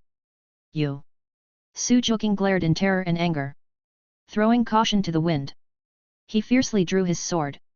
In an instant, all over Flowing Sword Peak, every disciple who was on the mountain was mercilessly slashed by the sword chi, vomiting blood and screaming out loud. Nan Luo's eyes turned even more severe. A palm had already struck Su Joking's chest, and the Vajra indestructible cursed copper corpse body melted away, penetrated through by the palm. His organs were burned to nothingness. Su Joking remained in the posture of drawing his sword. Very well, very well. Nan Luo, you truly are a heartless creature. Coughing up blood, Su Joking started to laugh hideously. You who have betrayed to join the corpse god cult, have the nerve to call me heartless. Nan Luo was detached and cold-hearted. Su Joking couldn't stop coughing up blood, a coppery blood spilling from his mouth. Why would I betray and join the corpse god cult? Don't you understand? Don't you understand my reasons? Su Joking's gaze solidified, staring down Nan Luo with a twisted smile. Because I know the truth. Su Juking's face even took on a ferocious look. For a dignified elder of the enforcement hall, to betray into the corpse god cult, it is the disgrace of my golden light subsect. An utter disgrace. Nan Luo was indifferent. You should die. Nan Luo pulled back his hand, which was unstained by even a trace of blood, as 5 tiny flames flickered at his fingertips. His hand formed a claw, snatching towards Su Juking's brown yuan. Su Juking fixed his gaze on Nan Luo, silently smiling. With a bang, his head exploded. A rich death chi mixed with corpse chi surged skywards, and above the firmament, a dark, inky smoke billowed and twisted violently. From the explosion of Su Juking's head, the death chi and corpse chi intertwined into an outline enclosed within the black smoke. The figure had crimson eyes that occasionally flickered with the pattern of the 7 elemental corpse curse seal. The blood-red figure, standing high above, stared fixedly at Nan Luo, then shifted its gaze to the inconspicuous bull demon standing far away. Bull demon, you possess a great secret. You can actually utilize the power of the temple god so perfectly. Bull demon. My cult will grant you ultimate bliss. My cult needs you. The crimson figure's voice was somewhat hoarse. Then it stepped into the rolling black smoke.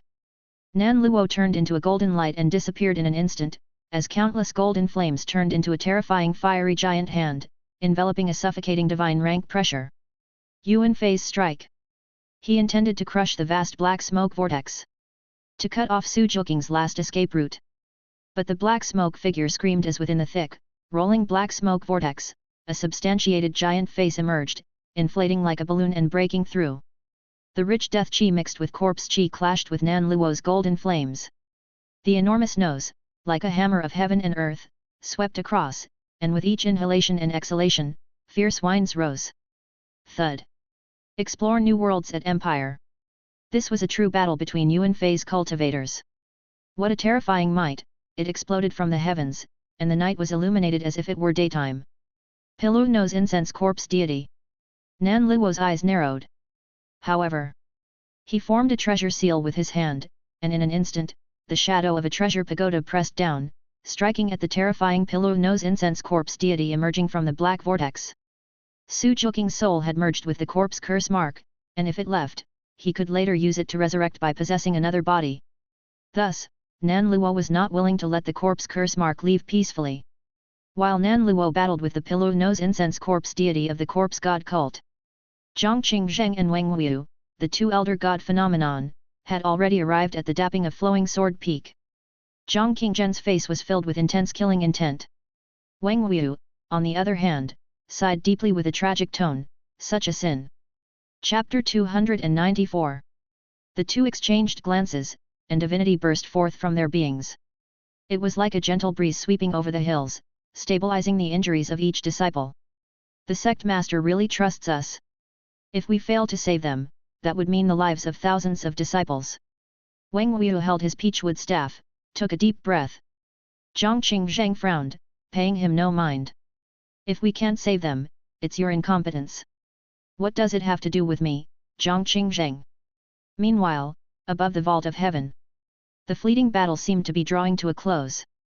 Majestic in combat power, Master of the Leaving Fire sect unleashed the Treasure Pagoda seal, driving the Pillow Nose Incense Corpse deity appearance to a constant retreat, his large nose nearly smashed to pieces. Master of the Leaving Fire sect clenched his fingers, a huge hand of flame reaching for Su Juking's corpse curse mark. He sought to crush the corpse curse mark and obliterate the corpse soul within. However, just as he extended his claw, an utterly terrifying howl came rolling over. No sooner had the howl arrived than a brilliantly resplendent crimson arrow light had already reached Master of the Leaving Fire sect's palm. Intending to pierce through Master of the Leaving Fire sect's palm, Master of the Leaving Fire sect, whose hand had been heading towards Su Juking, had no choice but to divert it to strike the terrifying sky-splitting divine arrow. Boom! Boom! The night sky exploded with a spectacular blast. Master of the Leaving Fire sect pinched and exploded that divine arrow, his eyes flaring with fiery passion. He turned his head toward the direction of the city lord's mansion. It was as if he could see inside the city lord's mansion, within a leisure pavilion, a young man in fine clothes sitting leisurely, holding a glazed white cup. At his side, a divine archer with his bow drawn was slowly lowering his resplendent divine weapon bow. Suhueli, master of the leaving fire sect's lips clashed together as a sharp voice burst out. And with this back and forth delay, Su Juking's corpse soul, wrapped in the seven elemental corpse curse seal, had already slipped into the black smoke vortex and disappeared without a trace. The black smoke vortex suddenly exploded, and the gigantic figure of the pillow nose incense corpse deity appearance also disappeared in an instant. The night returned to a deadly silence. The world was ice cold. A chilly wind blew, and snowflakes as large as hands fluttered down. The flames on Master of the leaving fire sect's body returned within, his white hair flying wildly, his large sleeves rolled up behind him. Continue your saga on Empire. He stared in the direction of the city lord's mansion. His eyes were filled with coldness and undisguised killing intent. Suhueli, the prefecture master of Golden Light Prefecture. Master of the leaving fire sect had not expected Suhueli to intervene at this time, allowing Su Juking's corpse soul, wrapped in the corpse curse mark, to seize the chance to escape. The finely dressed young man sitting in the pavilion smiled and raised his wine cup. Ah, Master of the leaving fire sect, I'm truly sorry. I had just completed my retreat when I saw a master from the corpse god cult, and anger filled my heart, so I wanted to have my divine archer shoot down this villain from the corpse god cult. But my divine archer's skills are lacking, the shot went astray.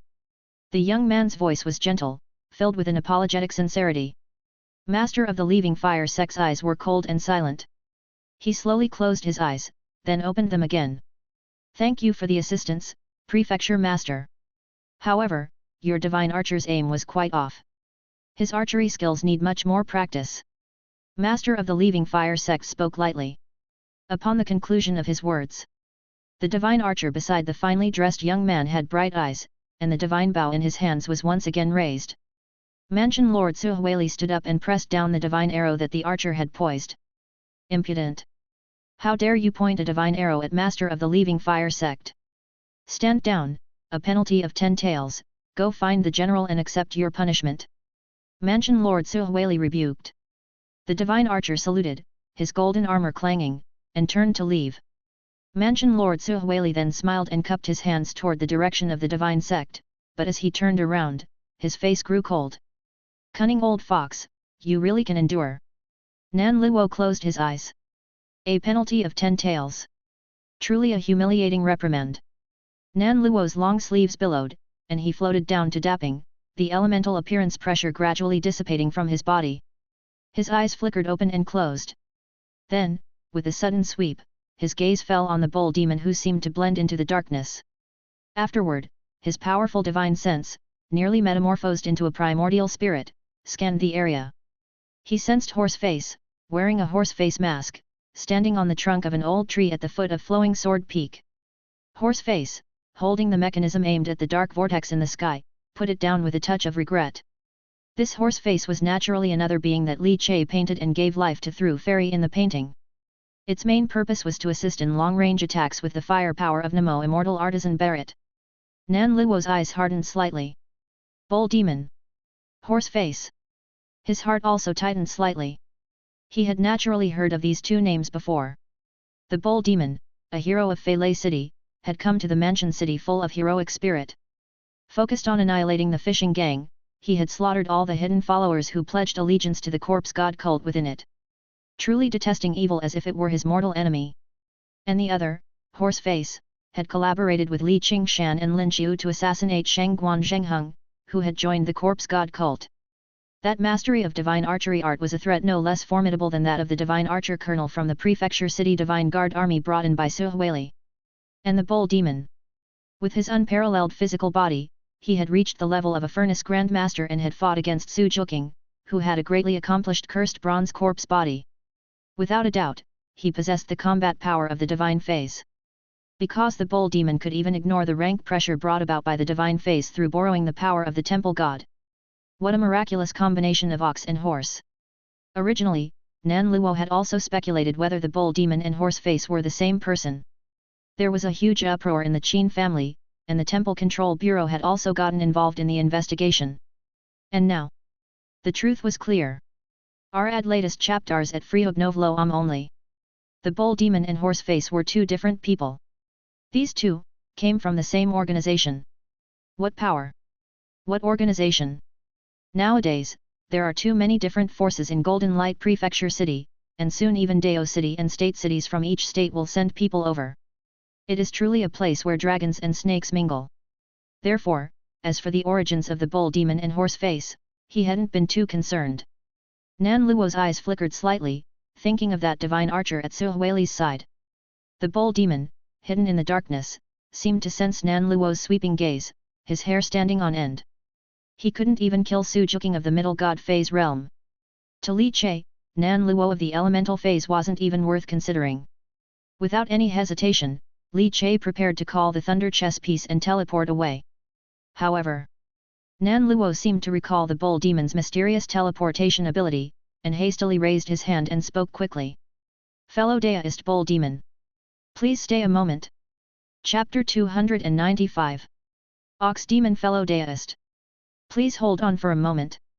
Nan Luo turned to the tall and burly ox demon, who stood like a treasure pagoda, raising his hand with a gentle expression emerging on his face. He called out. Li Che was originally planning to leave. He had urgent matters to attend to, and he was also worried that Nan Luo wanted to keep him by force. Nan Luo is an existence of the Yuanxiang realm.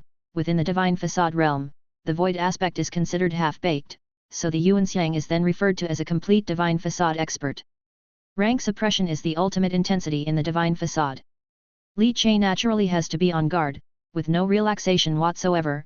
His spirit is highly tense, ready to wield the thunder chess piece at any moment to achieve displacement and escape.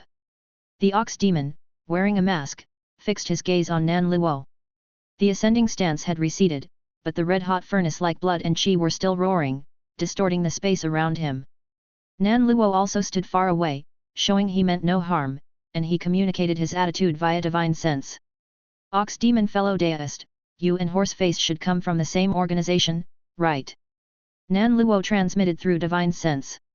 I wonder, to ask the two of you to make a move, what kind of price needs to be paid? Nan Luo knew that the ox demon was on guard against him. According to the information he had, this ox demon was extremely cautious and rarely let himself fall into a dangerous situation. Hence, Nan Luo went straight to the point, stating directly the reason he had asked the other to stay. Li Che was taken aback. Is it another cultivator who wants to hire ox demon and horseface? After Li Qingshan, does Nan Luo also intend to hire ox demon and horseface? Do these people consider ox demon and horseface part of an assassination organization? All kinds of hiring. Quite enticing.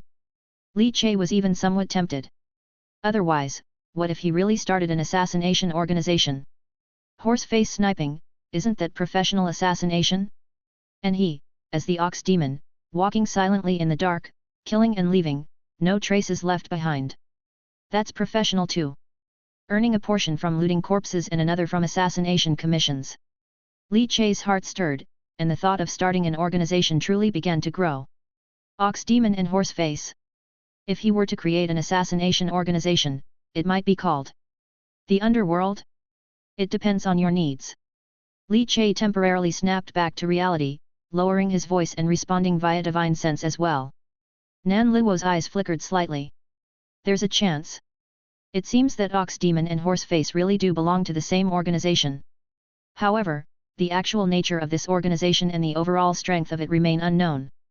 Does the organization have any Divine Embryo Realm Great God cultivators in charge? Stay tuned for updates on Empire. In the divine capital of the Grand Prospect Dynasty, there's a top-tier assassin organization known as Hunting God Pavilion, which is extremely mysterious. It's said that they can even hunt down Divine Embryo Realm Great God cultivators. However, the Hunting God Pavilion's lowest range of operation restricts them to Dao cities, with activities in state cities being very rare. Therefore, Nan Luo had no direct dealings with them. Besides, the cost of hiring an assassin from Hunting God Pavilion is extremely high. The markup is indeed quite severe. Could Ox Demon and Horseface be from Hunting God Pavilion? Most likely not. But sincerity. Nan Luo still had to show it. Master of the Leaving Fire sect seeks to hire us, for what purpose? Li Che, seeing Nan Luo deep in thought, asked again.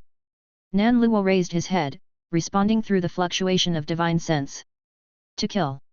Kill who? Divine Archer Colonel, Wen Longshan. And the Prefecture Master of the Golden Light Prefecture City, Su Huili. Li Che fell silent. He was a bit stunned. Was this the warm-faced, genteel acting sect master of the divine sect branch, Nan Luo? Just earlier, Li Che was close enough to see everything clearly. If it weren't for Mansion Lord Su Huili ordering divine archer Wen Longshan to make a move, Su Joking's corpse curse mark would have definitely been left behind today, unable to be taken away by the experts of the corpse god cult. And Nan Luo, although humiliated by Su Huili, didn't react on the spot, bearing it instead. Li Che had felt at the time that Nan Luo was very capable of restraint. But being patient is one thing, and getting angry is another. The most up-to-date novellas are published on Fruitnoelo. Li Che had heard from Li Qingshan that Nan Luo had always wanted to kill Mansion Lord Su Huili. The two seemed to have a deep grudge. Su Huili's public humiliation of Nan Luo was practically forcing him into action. Yet Nan Luo endured it. Su Huili, as a prefecture master appointed by the Dejing dynasty, and Nan Luo from the divine sect branch, as a sect master. The two, in terms of status in the Golden Light Prefecture city, strictly speaking, Mansion Lord Su Huili should be a bit higher. After all, although the Dejing dynasty has declined somewhat from its heyday, the imperial court is still the #1 force within the territory of the Dejing dynasty. However, Su Huili, acting as the prefecture master, is actually aiding the corpse god cult. From this aspect alone, Li Che has a reason to kill him. A prefecture master who aids a cult that rebels against the Dejing dynasty, is that really all right? Regardless of whether there is a problem or an inside story, Li Che finds it repugnant. This kind of observer who suddenly intervenes is exactly what incites murderous intent. The sect master must be joking. What strength does Mansion Lord Su Huili possess? Li Che thought for a moment and asked through divine sense. Peak of Yuan Xiang, it's highly possible that he has cultivated a primordial spirit, and as for whether he has stepped into the divine primordial realm, there's most likely not. Don't you have an intelligence department in your organization? You don't know the identity of Su Huili? Nan Luo frowned slightly and asked. We didn't plan to kill Su Huili, therefore we did not inquire, and a high-level Yuanxiang expert, that mission, is not easy to accept. Li Che shook his head. No wonder Nan Luo had to endure. Su Huili's strength was actually higher than he imagined. Nan Luo's eyes twinkled, he laughed softly, not finding it peculiar. Assassins perform tasks one at a time. His additional query without prior intelligence gathering could make sense as well. Chapter 296. Su Huili is a minor disciple of Ji Moli. A prodigy by birth. Spoken faintly by Nan Luo. The voice thundered like a sudden explosion in Li Che's ear, causing the pupils under the bull demon mask to contract slightly. Ji Moli, the formidable, unparalleled king of quelling chaos from Great Vista? No. How could a minor mansion city like Golden Light Prefecture City have a disciple of the great deity Ji Moli? Could it be, Nan Luo also bore a grudge against Ji Moli, the king of quelling chaos? Then let's not kill Su Huili first. Is it okay to kill that divine archer Colonel Wen Longshan? 8 extremes divine crystals. Came the solemn transmission from Nan Luo. That divine archer Wen Longshan, summoned from State City, was a considerable threat to him. To assassinate Su Huili, that divine archer must be eliminated first. Li Che had already planned to grab the thunder chess piece and leave directly. But he couldn't resist the remarkably generous offer. To kill Su Huili, I can add a 7 Yuan divinity crystal. Nan Luo was really sparing no expense, indicating his intense eagerness to kill. One should know, the price of a 7 Yuan divinity crystal even surpasses that of a lower grade 7 elemental divine weapon. Mainly because the 7 Yuan divinity crystal is exceedingly rare, an excellent resource for cultivation. Once available, it would be used up in cultivation without delay. If one could offer a 7 elemental divine weapon, it does not mean they could afford a 7 Yuan divinity crystal. Li Che was tempted. One 7 Yuan divinity crystal should suffice for him to thoroughly amass all 7 wheels divine base to divine base perfection, right? For Li Che, whose talent for the divinity path was ordinary, that divinity crystal was indeed very tempting. However, as tempting as it was, seduction always came paired with danger. First, kill Wen Longshan to establish mutual trust between us, just as a warm-up. Spoke Nan Luo in a heavy voice.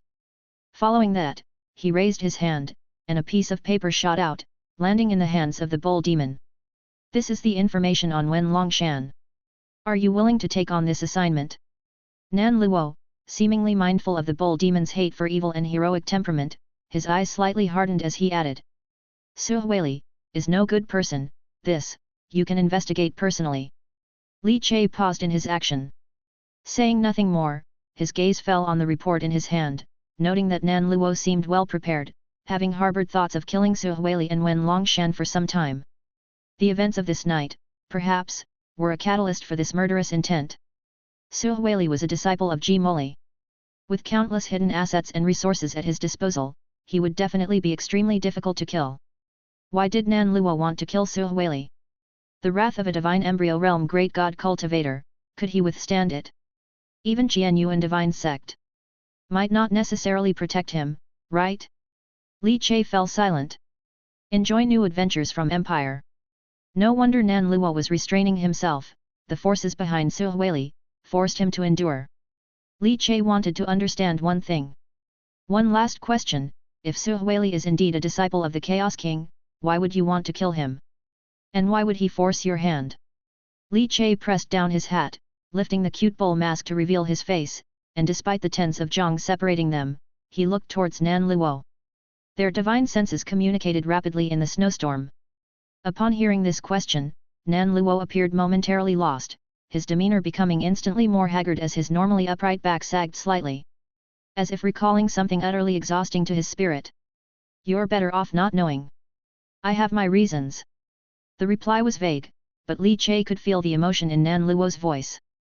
It seemed that truly knowing the reason would likely bring calamitous trouble upon him. Such troublesome matters, Li Che had no desire to know, so, he briefly scrutinized Wen Longshan's report. And then put it away. Accepted. Only Wen Longshan first. As for mention Lord Suhueli, we'll see. Having spoken, the bull demon flicked a finger, and a white chess piece was shot out, landing in Nan Luo's hand. Crush this when it's time to act. 8 extremes divine crystals, you will receive 8 upon his death, half in case of failure. I will make a move alongside horse face. A deposit of 2 pieces. Said the bull demon nonchalantly. Nan Luo chuckled, handed Li Che 2 8 extremes divine crystals, and with a bow, he said, it's a deal. Suddenly, he looked towards the bull demon, who seemed to gradually blur and vanish into the snowstorm. His divine sense fluctuated, inquiring through it. May I presumptuously ask, friend, which organization do you and Horseface actually hail from? Is it Hunting God Pavilion? Asked Nan Luo curiously. However, it seemed as if the bull demon chuckled softly, not using divine sense to respond, but spoke out loud, his voice deep, reverberating across the snowy expanse of Dapping Underworld. Nan Luo stood still, the snowstorm intensified suddenly, and when he looked again, the bull demon had already disappeared without a trace. Even with the formidable divine sense of Nan Luo locked on him, he still could not detect how the bull demon vanished. It was as if he simply vanished into thin air. The Underworld? Nan Luo furrowed his brows, having never heard of this organization's name. But why upon hearing this name did his body involuntarily shiver with a chill as if a terrifying sensation of being targeted by death had emerged? Nan Luo exhaled and refrained from dwelling on it further. His eyes swept over the chaotic state of Flowing Sword Peak. His heart, however, exhaled in relief. Because the hidden experts of the corpse god cult lurking within the sect were eradicated, lessening the hidden threats, it was naturally worthy of relief. Suhueli. Nan Luo's eyes twinkled.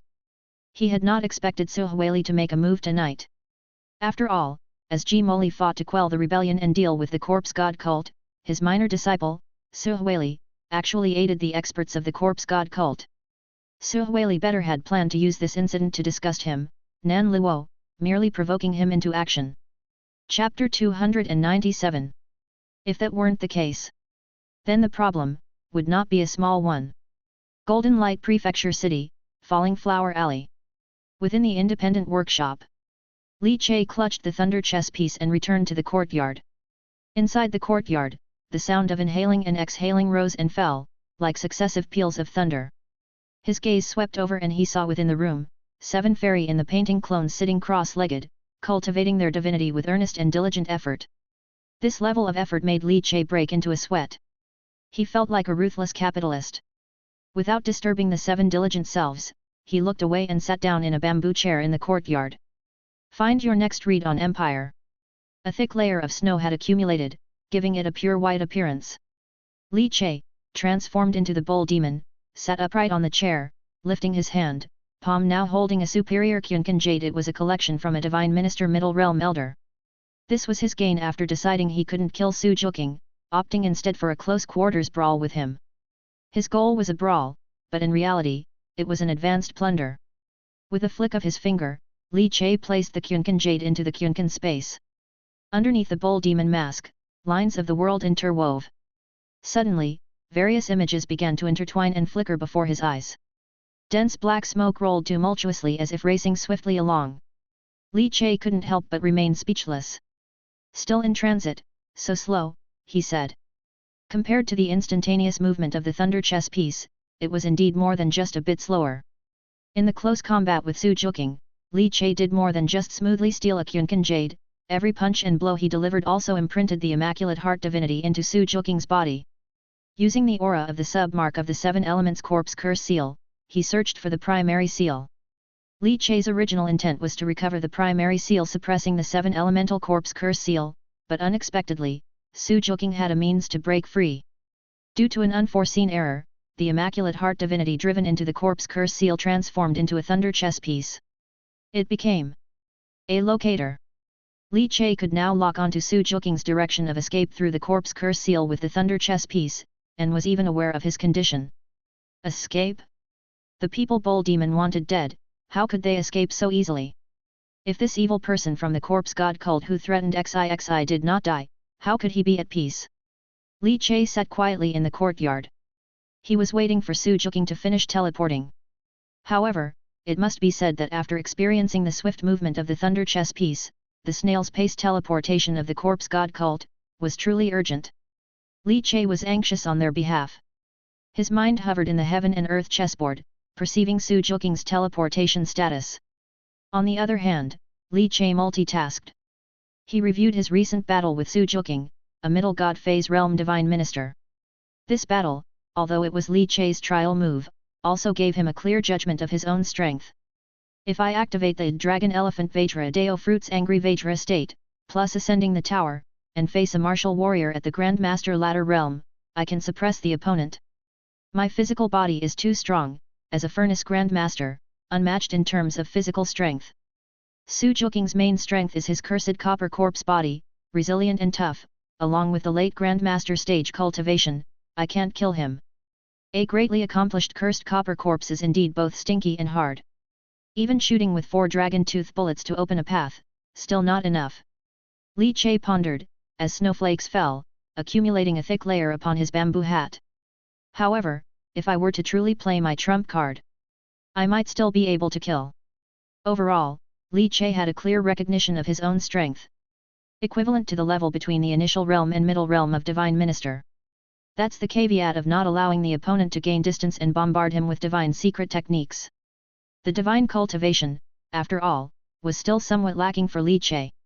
But Li Che's strength lay in the toughness of the body, stepping into the Furnace Grandmaster's Divine Vein 9 transformations, coupled with the prototype of unparalleled divine powers like ascending the tower. Once in close quarters, the middle god phase realm relying on the profound defense of Divine Minister could still block his close-range outburst. But if it was the initial god phase realm, within 10 moves, a certain kill. If facing a cultivator at the late god phase stage or the Yuanxiang realm, take a detour. The Divine Minister cultivated at the late stage was no weaker than the toughness of the copper corpse, and the profoundness of divinity once suppressed. That kind of rank pressure, even with the 7 wheels divine base forged by Li Che, could hardly be ignored entirely. That's right.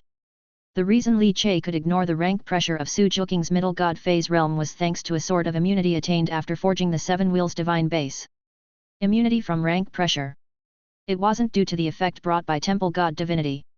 This, in turn, gave Li Che the capital to fight beyond his realm.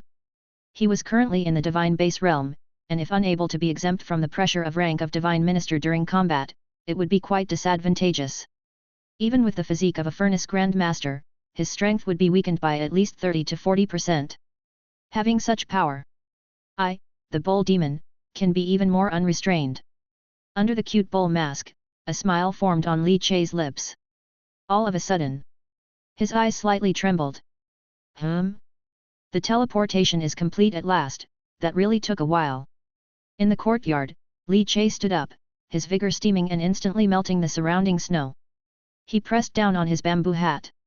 Escape after cheating death? After they have wronged my daughter, still expecting to live? I, the bull demon, am most fond of exterminating at the roots. The space seemed to vibrate, the falling snow twisted for a moment. Then, the figure of the bull demon vanished. Inside the room, the seven fairy in the painting Li Ches exploded. The seven emotions divinity returned to their place.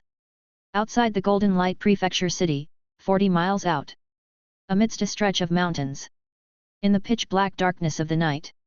A dense mass of rolling black smoke surged forth, first appearing as a speck, then rapidly expanding, finally gathering into a whirl-like mass of smoke. Chapter 298. A shadow streaked out from amidst it, landing on the ground with a tremendous impact, startling the sparrows in the dense forest into flight. The shadow slowly straightened its form, with thick smoke swirling around, filled with intense corpse chi and death chi, contaminating the surrounding trees and causing their green leaves to wither and fall in an instant. Damn it! Nan Li Fire, Ox Demon, and Horse Face. A deep voice emerged from the shadow, its eyes opening to reveal a crimson color. Su Joking's spirit was hidden within the mother seal of the Seven Elements Corpse Curse, which was precisely why he had been able to remain undetected within the Golden Light sub-sect for so long. All the corpse chi and death chi could be released and collected through the corpse curse seal. Normally, the power of the cursed bronze corpse was entirely contained within the corpse curse seal, and aside from a slight decline in his vigor, his body went unnoticed. This suspicion was directly covered up by his claim of nourishing the sword with his vital energy. Thus, even a Yuan phase cultivator like Nan Li Fire, who was almost ready to cultivate his primordial spirit, found it difficult to detect his secret. But he was uncovered by the Ox Demon. Damn, just one mistake, and that Seven Elements Corpse Curse Child Seal has exposed my identity. Su Joking roared incessantly, his spirit enraged to the extreme, as he could no longer control his emotions. Suddenly, out of the darkness, white mist swept out from the forest. Slowly, it formed a figure clad in a white robe. That figure's face was covered with a white, blank mask upon which the character 8 was written in blood. It was actually an 8 Extremes Corpse God Envoy. Each 8 Extremes Corpse God Envoy was a divine minister. Su Joking, I come to guide you, to help you resurrect by borrowing a corpse. A ghostly voice came from the mouth of the 8 Extremes Corpse God Envoy. However, before that, we need to retrieve your 7 Elemental Corpse Curse Seal, and since you've lost the Child Seal of the 7 Elemental Corpse Curse Mother and Child Seal. Thus, balancing your merits and demerits, the sect will only offer you a minor accomplishment Cursed Bronze Corpse to revive. The voice of the 8 Extremes Corpse God Envoy finished speaking. From within the dark mist, the sound of Su Joking's spirit, raging and reluctant, exploded. Minor accomplishment? How could it just be minor accomplishment? Be content, given that you were exposed at this critical moment. If not for your truly special identity, you might only be given a cursed iron corpse to embody. A faint voice came from the corpse god envoy. Do you realize, Li Qingshan is about to attempt the divine minister phase, the price for your exposure and ruining his plan of breakthrough will be substantial? Hey! Who? The corpse god envoy abruptly halted his words, issuing a sharp cry. However, his entire body burst with corpse chi, and beneath his white robe, glimmers of ancient bronze light flickered, revealing he too was a greatly accomplished cursed copper corpse cultivator. Su Joking, thanks to you, I've caught a big fish. A faint, hoarse voice echoed. From behind the corpse god envoy. Su Joking, shrouded in dark mist with crimson eyes, froze in horror. For appearing behind the corpse god envoy was that all too familiar. Cute bull mask. Again. This ox demon, why is it like a ghost? Bang. The air suddenly exploded, and a powerful gust spread like concentric circles of radiation. The 8 Extremes Corpse God Envoy, with an already very quick reaction, had just started to raise his arm in defense, only to be smashed along with his arm against his cheek mask, sending him flying sideways and breaking several ancient trees in succession. The Corpse God Envoy's clothing was torn, revealing the ancient bronze color of his greatly accomplished cursed copper corpse. But the mask remained undamaged. Ox Demon. Su Joking, You betrayed the sect. You son of a bitch with 3 surnames. The corpse god envoy said coldly, his voice endlessly icy. Fishing? Su Joking was actually fishing. Yet, a mere ox demon, thinks it can consume me. The corpse god envoy became ruthless, his divine appearance nature burgeoning outward, a deity with dense, numerous eyes manifesting around him. Pill 1000-eyed corpse god. Terrifying majesty, like circular waves spreading out, an intense gale blew, causing the trees within a 10-yard radius to sway unstably. Su Joking, enveloped in billowing black smoke, was nearly driven mad. It wasn't me. I didn't. He screamed. However, the body of the ox demon buzzed as it exploded, suddenly bulking up, becoming robust, each vein throbbing and quivering.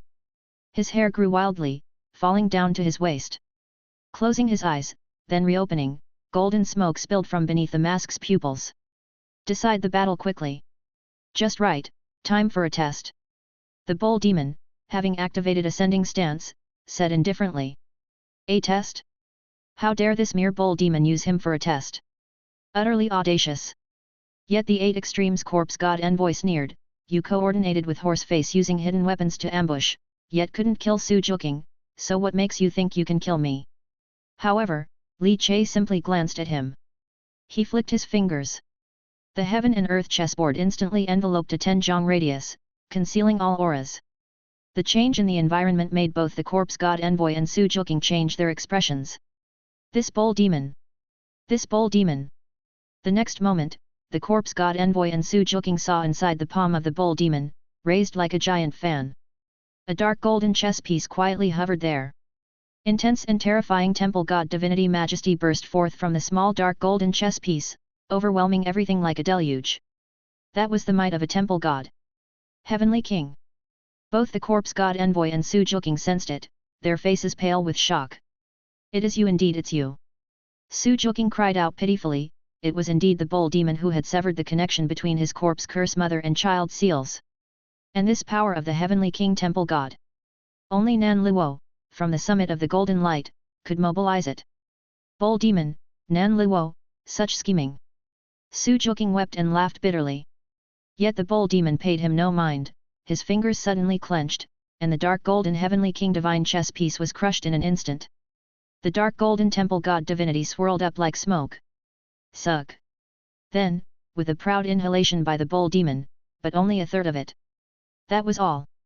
In an instant, the 10-jong area enveloped by the heaven and earth chessboard crumbled and exploded, collapsing a few feet in an instant as if it had been pressed by an immensely oppressive force. And on the terrifying body of the bull demon, numerous fine cuts appeared, exploding into mists of blood. His body seemed to barely endure the power of the temple god divinity. Countless flows of temple god divinity circulated out, actually forging a golden armor on the gigantic body of the bull demon. His hair flying, his skin a crimson-purple hue, clad in the golden divine armor. He was noble and bearing and awe-inspiring in power.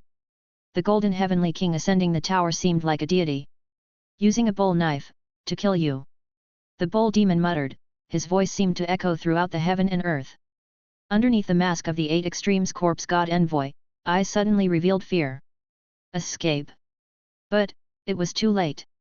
Thunderous crashes. The sky fell and the earth split, the entire mountain range quaked, and crackles like radioactive spider webs intertwined and spread out. Many of the rocks on the ground seemed to have been melted by this terrifying force and then rapidly chilled by the cold winter wind into crystals.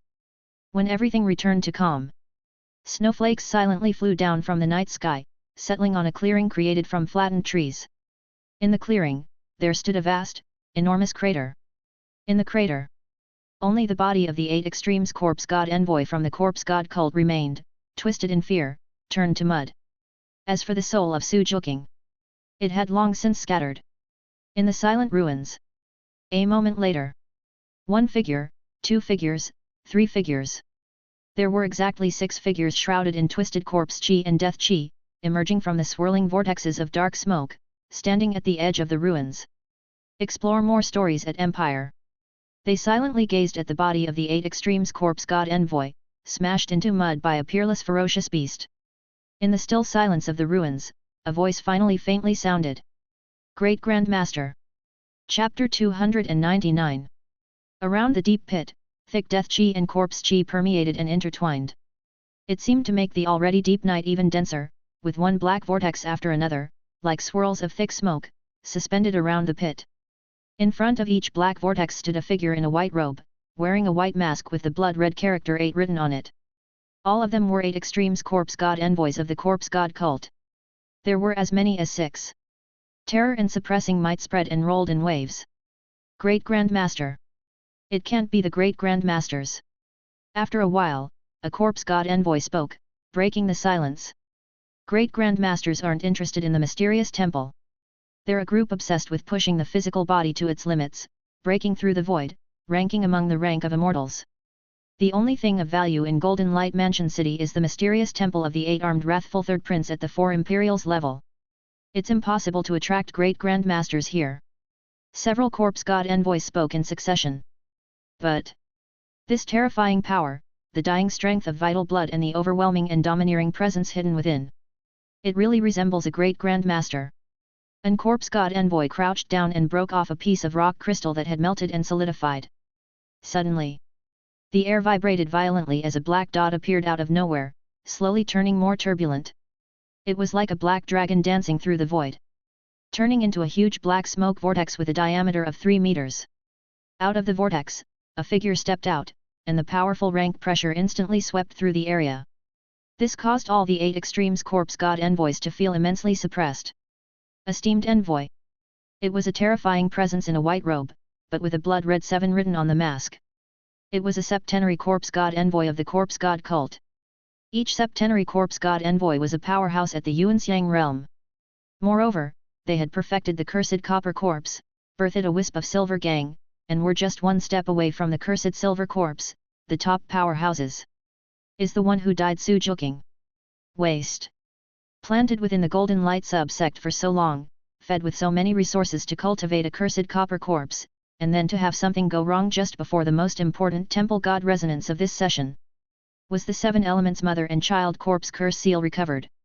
The cold and suppressive rank pressure rolled and surged, making several 8 extremes corpse god envoys dare not speak. Within the corpse god cult, rank pressure was even more terrifying. Because everyone cultivated the corpse curse technique, the rank pressure imposed by a cursed copper corpse on a cursed iron corpse was more than 10 times that of the divine hierarchy. Basically, once you cultivate the corpse curse technique, the distinction between ranks becomes very clear.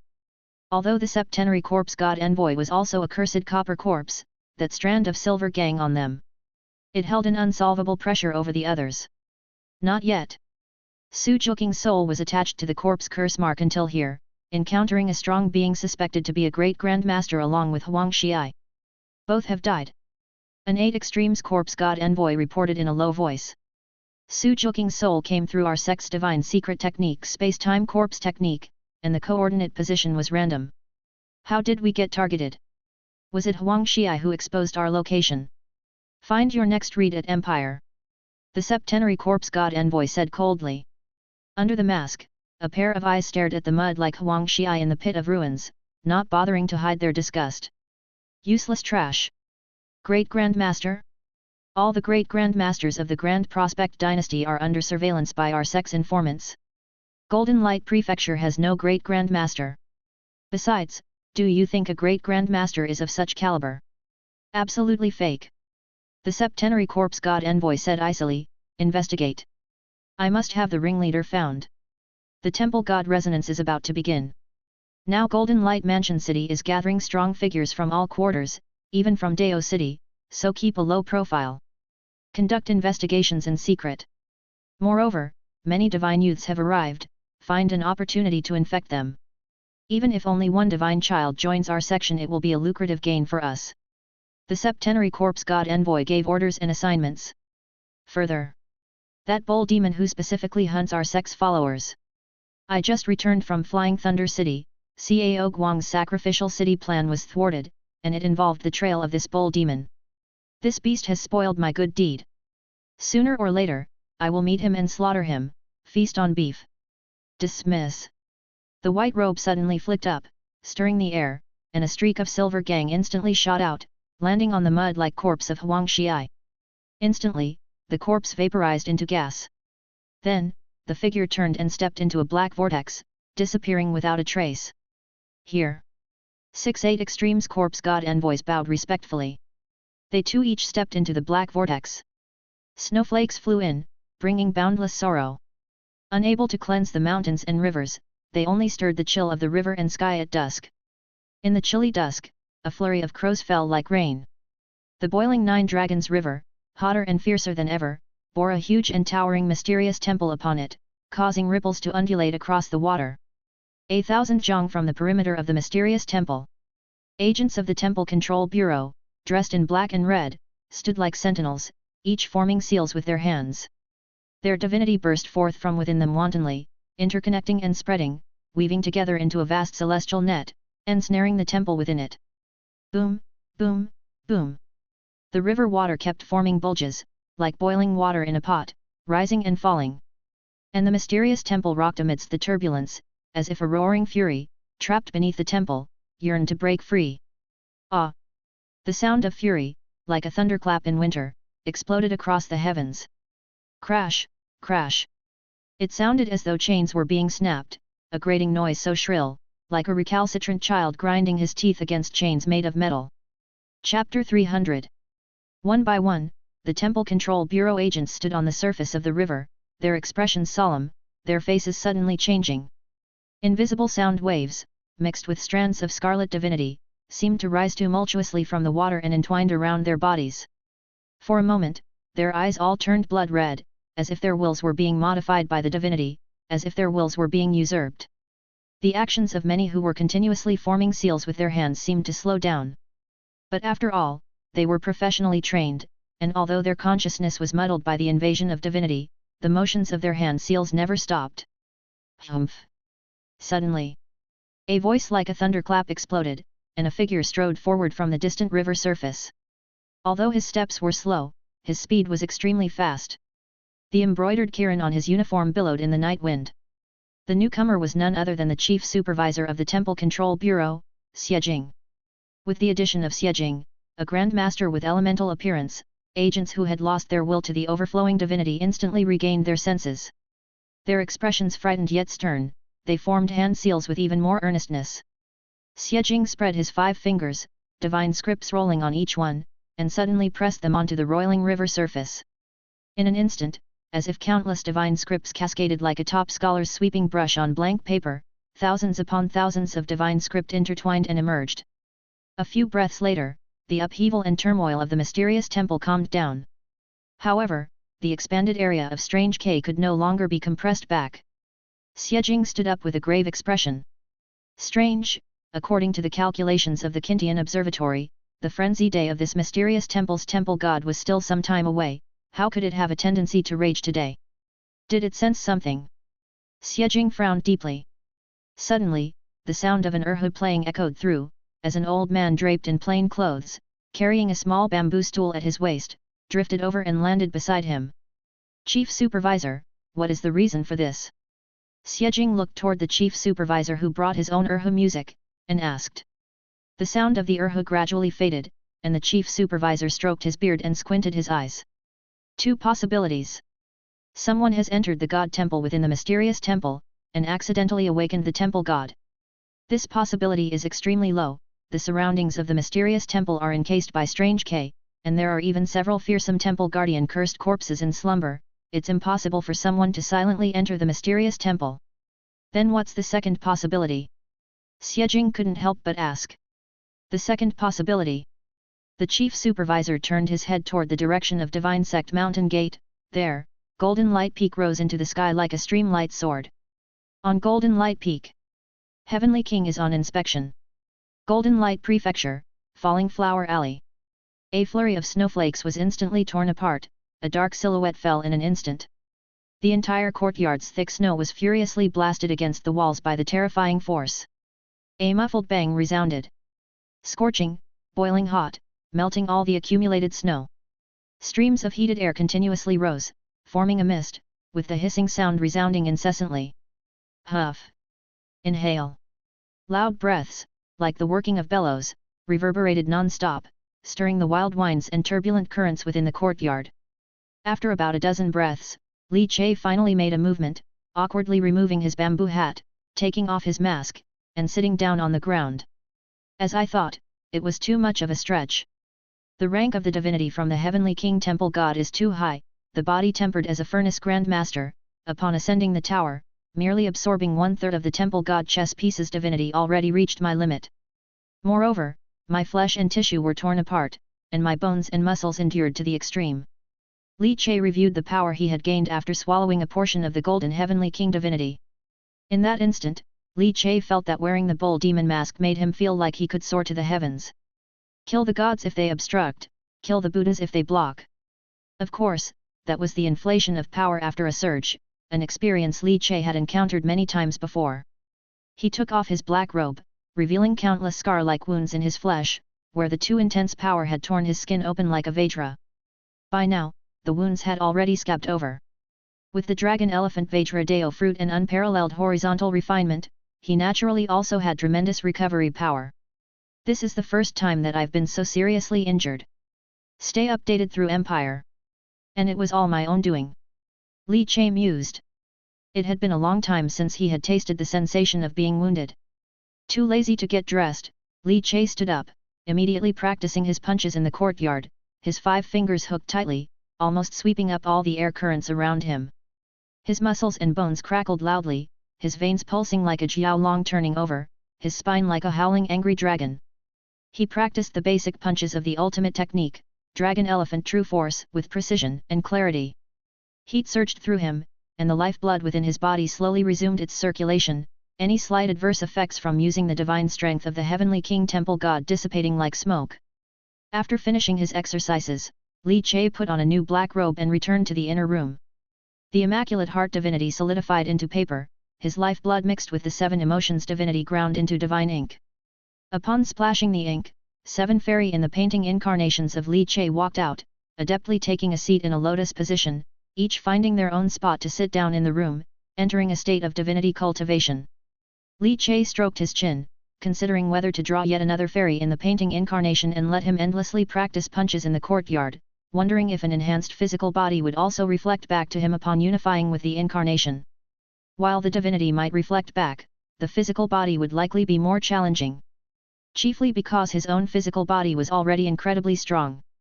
With a furnace grandmaster physique, the incarnations he drew could not reach the same level, unless he merged all of his vitality into the ink. Sitting on a chair, he downed a glass of water in one gulp. Li Che rubbed his hands together, finally settling down to tally the day's gains. Su Juking had completely perished, his soul shattered to pieces. The threat to Xixi had finally been avenged, leaving Li Che feeling refreshed and clear-headed.